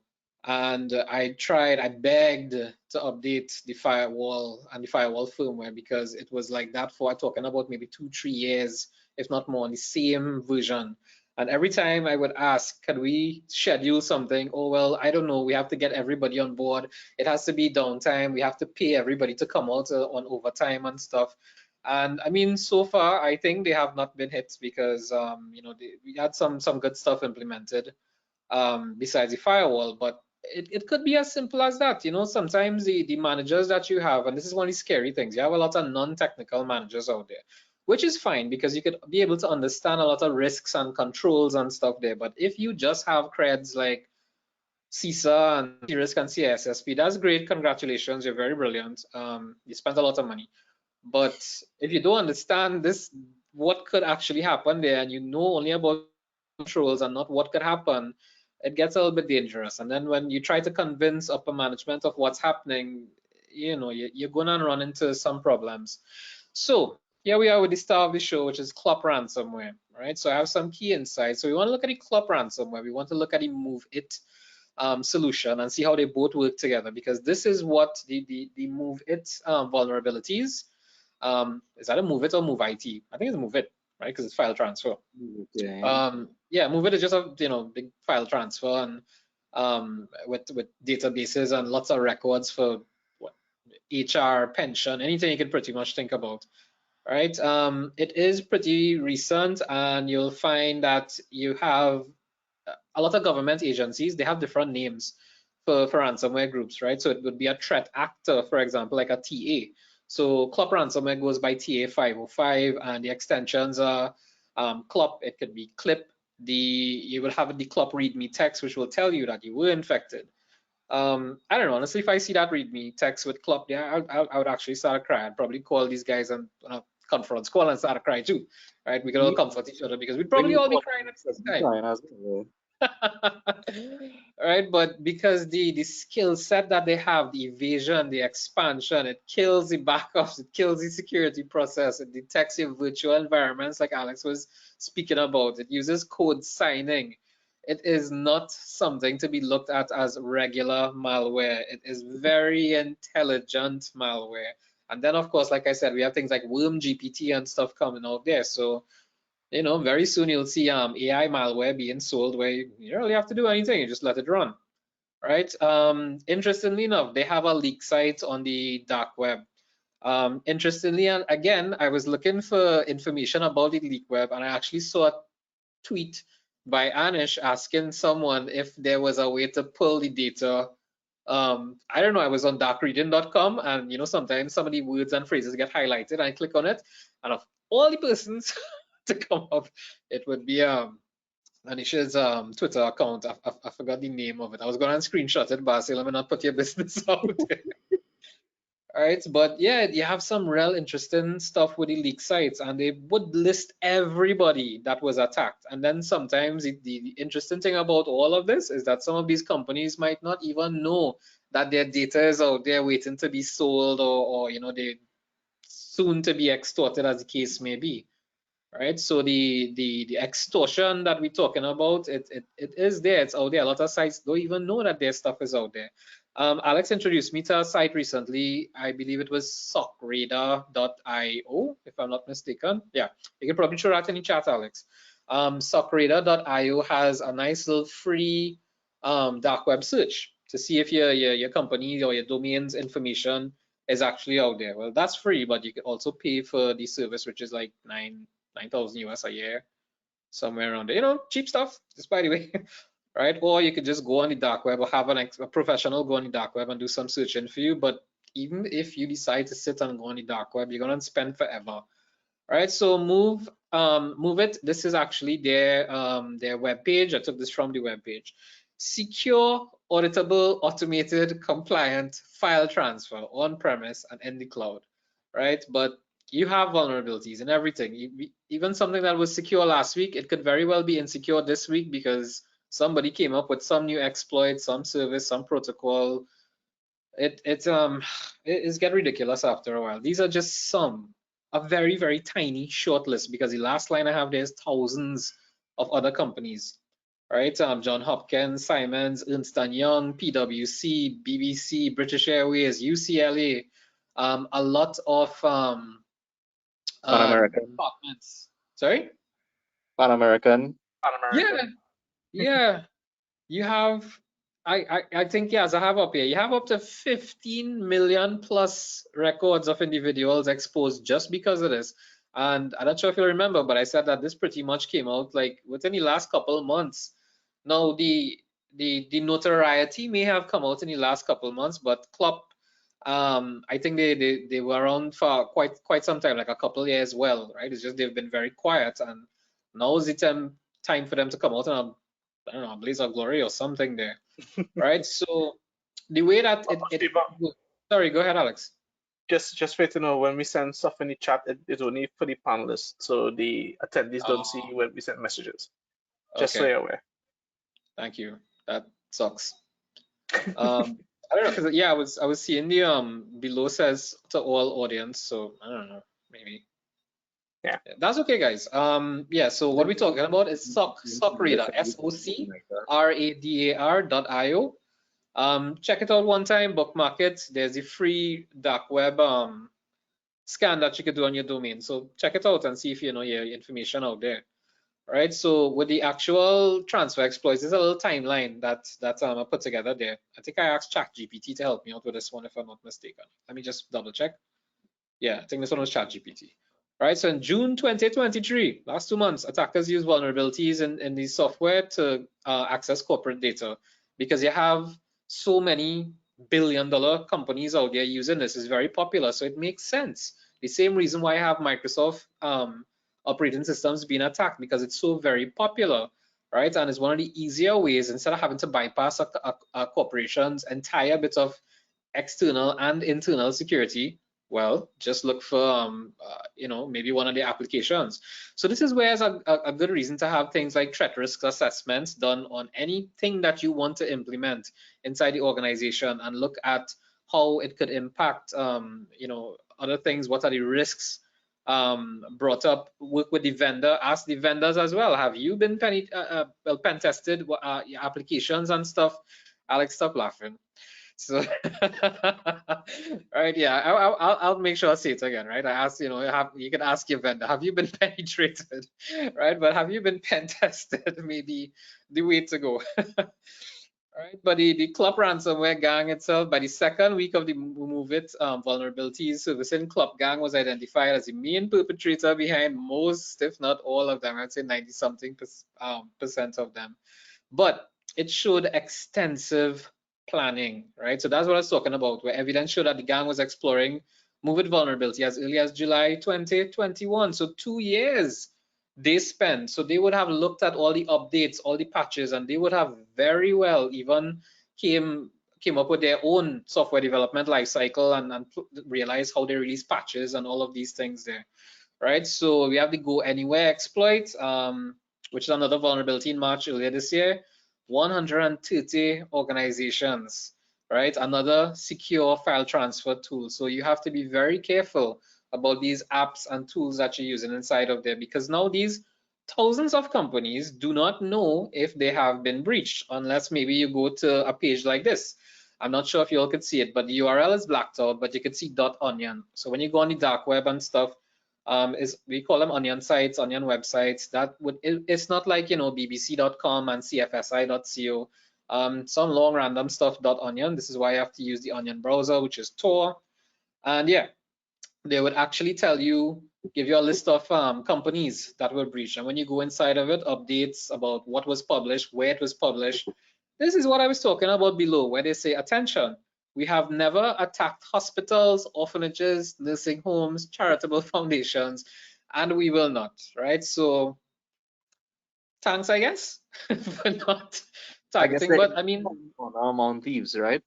Yeah, actually, yeah, a little bit of honor among thieves there, but I am happy that they're not attacking hospitals, because you will have instances of people losing their lives when you have information that can be accessed and people's history and their medical history and stuff. It could get incredibly dangerous there. So, you know, I guess it's nice. I mean, and not to romanticize it at all, but I mean, I think there was one instance where a Lockbit affiliate would have attacked a children's hospital, and Lockbit actually gave them the key, the decryption key, and banned the affiliate. You know, so again, it's not me romanticizing them at all, but there is some sort of code to what they're doing. Yeah. Right, and the thing about the ransom, it might not necessarily be ransomware, but the data extortion and monetization. This is what we're talking about with the data leakage, where your company may not be locked down with ransomware, but they may have found a way to exfiltrate with the same RDP and the lateral movements and everything these guys just talk about here, right? And they will put your data out there. So we do have, for example, the Lapsus group, right? They've targeted Microsoft, Okta, Samsung, Nvidia, Uber, Rockstar Games, right? And put their information out there. Originally, I think most of these the companies would have said, no, that's not true. And then a couple of weeks later, all right, well, yeah, we see the proof ourselves, right? So the last line here, they also communicate using Telegram and also pay disgruntled employees or malicious insiders to provide VPN and remote desktop access. Because let's say, all right, your company using AnyDesk. Okay, let me just sell my AnyDesk creds or my VPN creds or something. Okay, we pinpointed it back to yours. I don't know, maybe I was hacked, right? And that's the typical response for everything. So data extortion and the monetization of it is one thing, but we have a new ransomware cloud model. One of them was brought to light quite recently this month, right? Which is the CloudZ, cloud hosted virtual private server provider. This they said that they think that it may be tied back to an Iranian advanced persistent threat group that was the front for hosting this actual model, right? So we have, let me just go back here for 1 second here, because this is what we were talking about before, the command and control and the C2P, which is the command and control provider. So CloudZ acted as a command and control provider in the cloud itself, under something very legitimate as cloud hosting. But they realize when they look at all the connections and when they analyze attacks and stuff, it was going back to them, and they associated with Iran, Tehran, Iran, potentially breaching US sanctions in particular. All right, so it's easy for threat actors to discover targets. Like I said, you constantly monitor the news, the papers, look at financial statements. A lot of companies publish their financial statements. You look at the job sites, visit dark web forums. That is where you find a lot of the action going on there. Again, I really do not encourage you all to go on the dark web. I'll repeat this over and over and over throughout this webinar.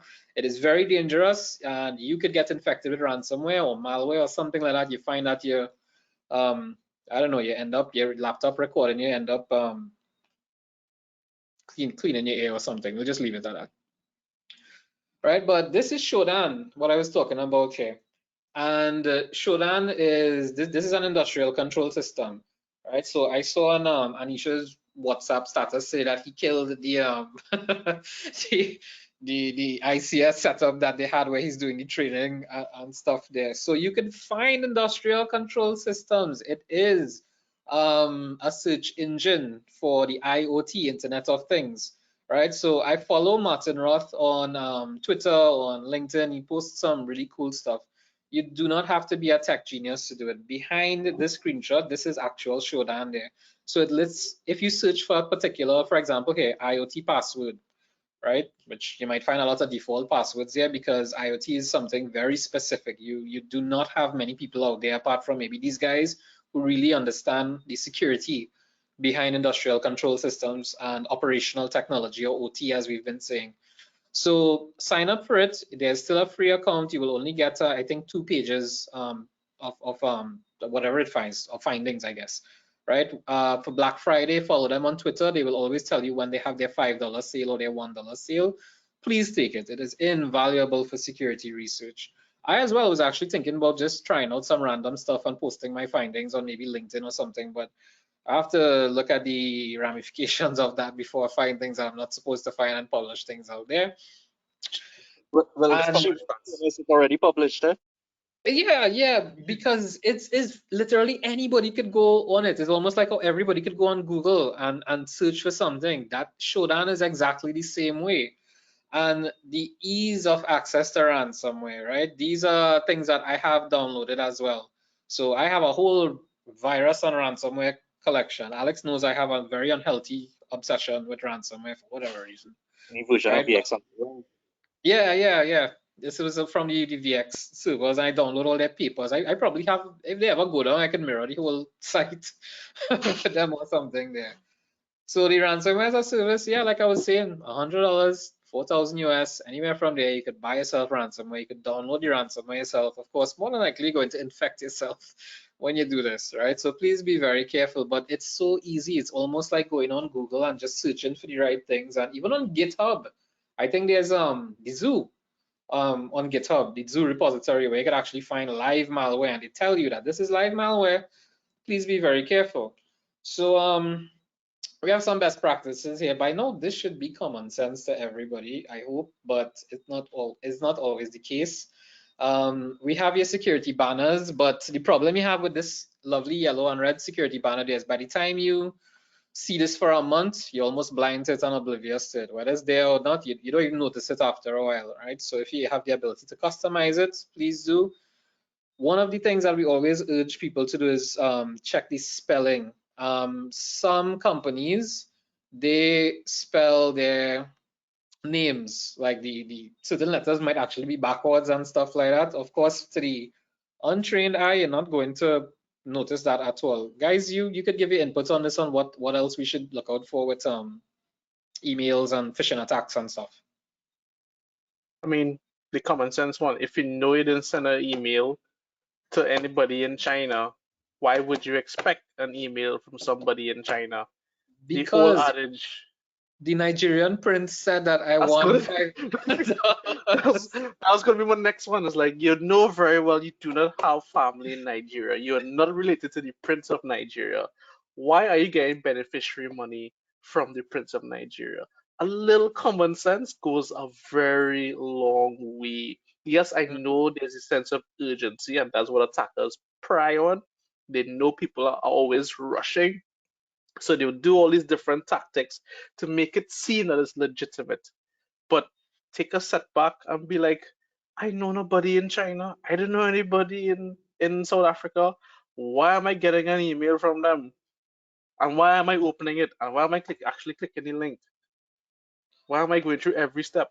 I mean, we have a guy in our group, Jonathan, tends to respond to somebody's emails and answers the phones when these spammers call and just turns it into the entire joke. But at the same time, the average layman, come on, a little common sense.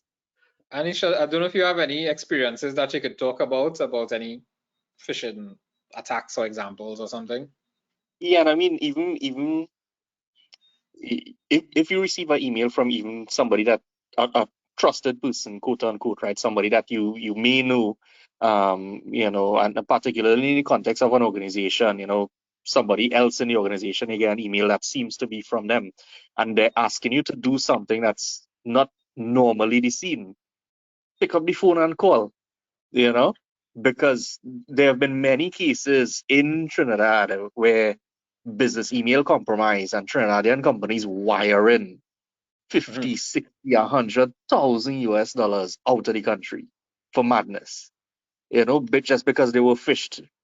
There was one case, a manufacturing company in South, and the threat actor, after compromising 2 of their email accounts, sat in it and learned how they write invoices and how and who they need to be communicating with and how their exact procurement process works, and hit them with it. Right, 50,000 US wired out of their account, just legitimately, There was one where they learned that the CFO was out on vacation, and they had access, and they know the next person in line for approval since he is out, and that person was not as trained as the CFO, and they send the email to the executive assistant with the invoices saying it's urgent, it hasn't been paid in 4 months or whatever, this has to be paid.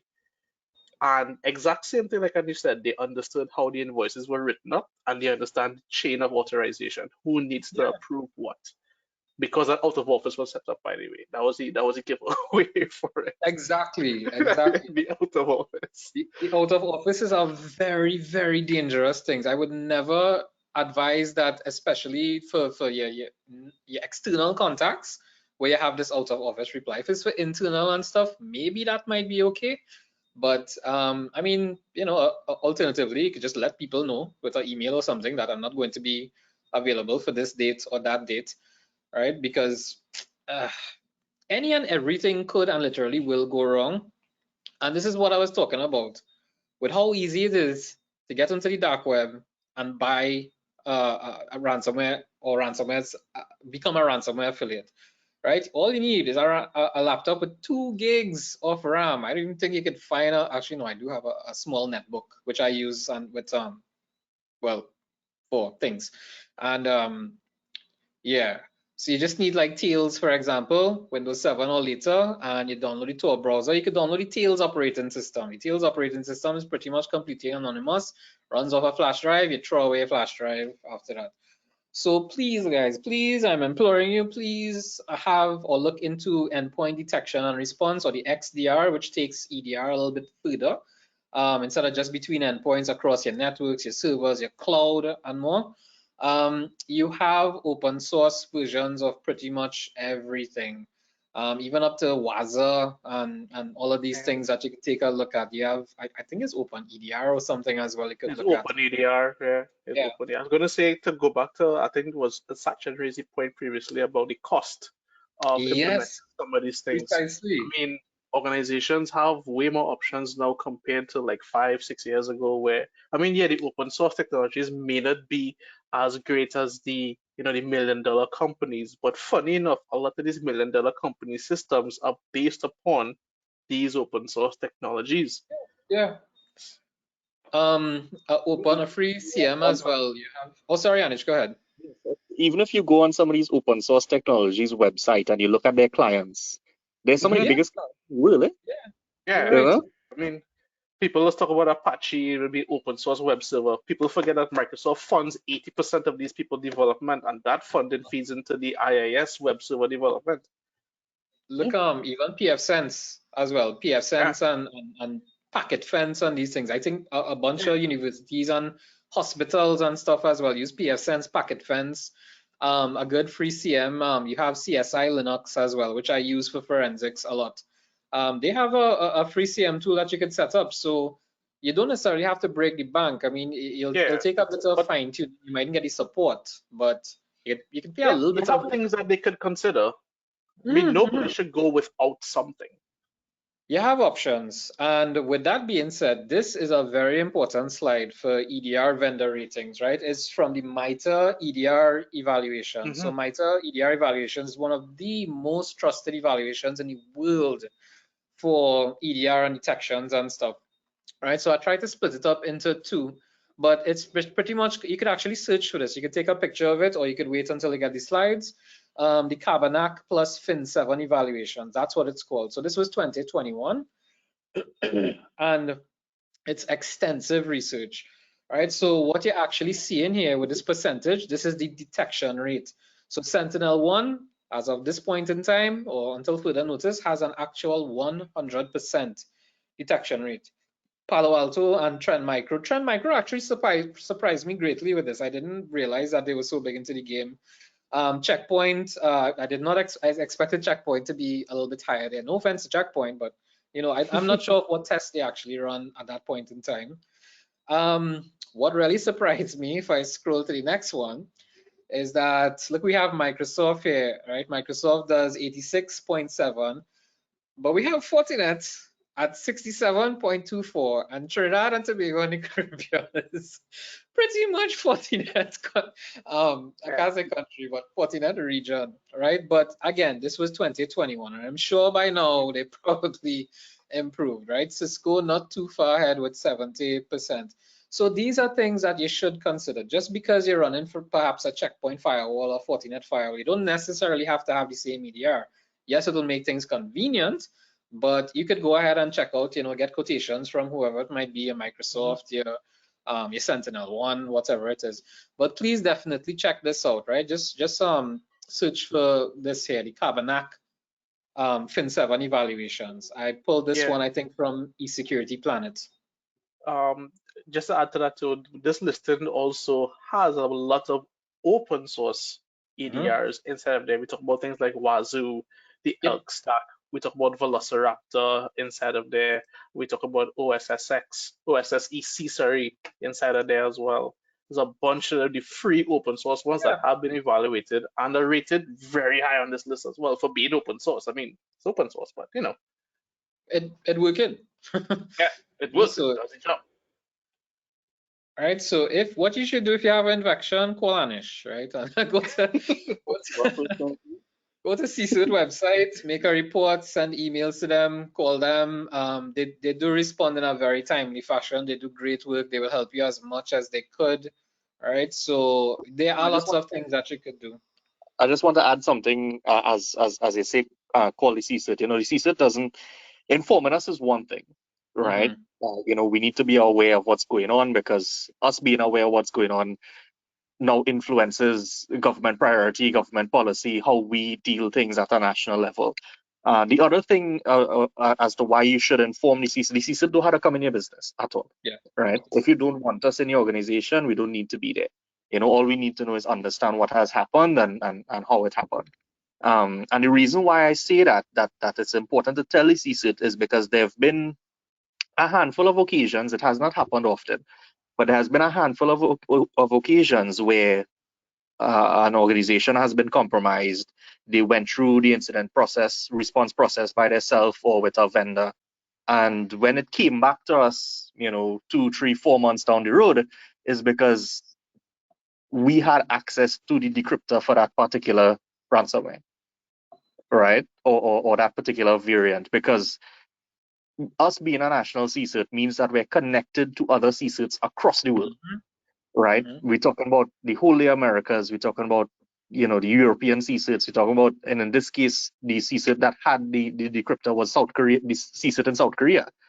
You know, so we have access to the resources across the world in communities that may not necessarily share the research, but they will share it with a CSIRT. You know. So that's why it's important on that front to take that step. Yeah, even the OAS in particular, the OAS does a lot of work in trying to connect CERTs and CSIRT. Back in 2015, Alex and I participated in one of the OAS competitions, and it was just me, Alex, and a handful of people, and we weren't professionals really considering time. I think we didn't do too bad. We came like what, 24th out of 21st out of 60. Yeah, it was bad. For next year. Yeah, man. Angus was part of that team as well, so. Yeah, Angus was there too. Your boss was there. Yeah. This one of the things that I have here, right, about do not switch off the machine. I mean, you want to make sure that it's totally disconnected, right? We're talking about everything. Even if you have some real old thing with an infrared port, for God's sake. You know, your Bluetooth, your Wi-Fi, everything itself is switched off. Even if you have like a Faraday bag or something, or a stronghold bag that you want to put it in, that's fine. But one of the reasons why, especially when I'm doing forensics and incident response for companies, I ask, please don't switch off the machine, is so that I could do a memory dump. Because if I can tell what was running and what processes were running in your memory, it's really easy for me to work from there and do timelines and stuff. So this was something that I did yesterday with one of my classes, just a sample file that we downloaded with it was infected, a machine was infected with WannaCry, and you could actually see it down below here where it says WannaDecryptor. And WannaDecryptor here, this tool is called Volatility. I absolutely love volatility for RAM analysis. We have WannaDecryptor, which was spawned under the task scheduler, which was spawned under the Explorer process. So immediately I could tell what was infected. It even gives a timeline. Of course, this was way back in 2017, but it's a nice sample file that we do. It is command line, but it's really simple to use. They have GUI versions, graphical user interface versions of it, but I old school. I like command line stuff there. All right, so we're almost at the end. I know we're running way over time there, right? But it's just best practices. We covered all these already. Awareness training, updated antivirus, XDR, EDR, you know, the usual stuff. Your backups though, my friend Jason just brought it to my attention, your backups, please make sure, you have to make sure that your backups are safe and scanned regularly. You do tests to make sure that you actually have a working disaster recovery plan. Right, so I have these links here that's pretty helpful, right? Ransomware risk management, business impact analysis, the CSIRT Stop Ransomware Guide, NIST 8428, the Digital Forensics and Incident Response Framework for Operational Technology. If anybody's from TN Tech and stuff, you might probably want to take a read of that. Right, and the last link there is actually a list of pretty much all the documents from the National Institute of Standards and Technology, or is it Science and Technology? One of those. Right, but they have amazing frameworks here. You do not have to build a cybersecurity framework or program from scratch. You could just do a little bit of research, take a couple of these. There is the cybersecurity framework. The public draft is out in a couple months, November 2023. The 2.0, that is. The regular older one, the cybersecurity framework is excellent. It's very old, but you could at least start somewhere, right, and build out your policies and stuff from there. Subscribe to CISA.gov because they have official alerts and stuff that are very useful, because for each one of these types of ransomware that we spoke about, they will have official documents and PDFs. I think FBI Flash Fridays sometimes, those documents you could get your hands on. But yeah, just check it out here for all the different types, and they will tell you what it is, everything that we just covered. For example, for Clop ransomware, you want to find out how to protect against it. They will show you all your indicators of compromise and how to do pretty much everything. All right, so guys, we are finally at the end of this. It only took me like 2.5 days to put together all this information. I could get some sleep tonight. Feel free if you want to. I'm not sure if the other guys are okay with it, but I'm perfectly fine if you all want to reach out to me on LinkedIn or something like that. Absolutely fine. You can take a picture of it and look for us, add us if you want to chat with us. You know, so I will be posting up this set of slides on LinkedIn by tomorrow, so you could even probably on my own personal LinkedIn page as well, right? If you're not on LinkedIn and you just want to shoot me an email or something, right? That's my contact details there. You could just take a picture of it. CFSI.co is the website. Go to info@cfsi.co. That's the email address. That's the LinkedIn link that I'll post it on. It will be uploaded to the YouTube channel, CFSI CyberFence. You can find us on Instagram. You can find us on Facebook. Just put hashtag only at CFSI. And we also have Train with the Best, because we have people like Alex actually training to do pen testing and stuff there. Everybody gets lost in his class, but that's how it's supposed to be, because you have to lab up and figure out what's going on your own. All right, so before we wrap up, gentlemen, you have anything you just want to add before we close off?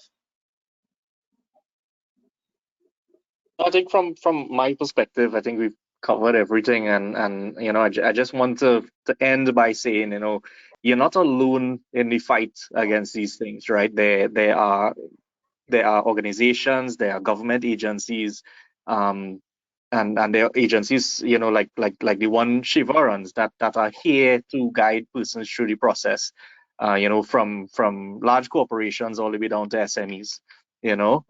So take advantage of that and ask for the help where needed, and you know, you will find someone who's more than willing to help, and chances are you could find somebody who could willing to do it for cheap too. So don't worry, or free. Yeah. Very true. My only takeaway is patch your stuff, people. Learn to patch your stuff. That's my main recurring theme for everybody. Patch your stuff. I want to change my input to that one. I would usually say patch your but you know what? It's fine. You can say it. We don't mind. That's Patch your always stuff, people. patch your stuff. Right. So, guys, thank you so much for joining me today. This, as always, this was immense fun for me. I hope you all enjoyed it too. Anish, I hope that you join us on a couple other ones. We'd be glad to have you once you have the time. I know you are a man that, well, honestly, all of us, we always swamped all of the time. So the fact that we even had time to do this today is kind of miraculous by itself. But yeah, folks in the audience, just give me the time and date, and I go make it work. Awesome. Right, because we wanted to get the whole clip together for at least one more this year. I spoke to this guy I know, Roland Kisoon. Roland said once he has the time to, he would jump in with us too. Roland, everybody knows Roland Kisoon as the rock star of cybersecurity for the whole Caribbean, and Mr. Big Shot himself. All right, so to all our panelists, thank you very much, Alex, Anish, to all our guest viewers, for the people who are viewing this on YouTube later on. Thank you so much. I will try to timestamp everything as we go across as well. I think YouTube does it automatically. I really hope so. But there's an AI bot for that. Yeah. Actually, yes, there is. I can do that with the AI bot. That's nice. Yeah, thanks for the reminder. So guys, be safe out there. Try not to get penetrated. Try to access. All right, so on that note, guys, thank you so very, very much for joining us for CFSI CyberFence webinar, and we hope to see you all here for the ones that we have in the future. So I will say good night and thank you very much, and take care, folks. See you all next time. Take care. Yeah, bye. Cheers all.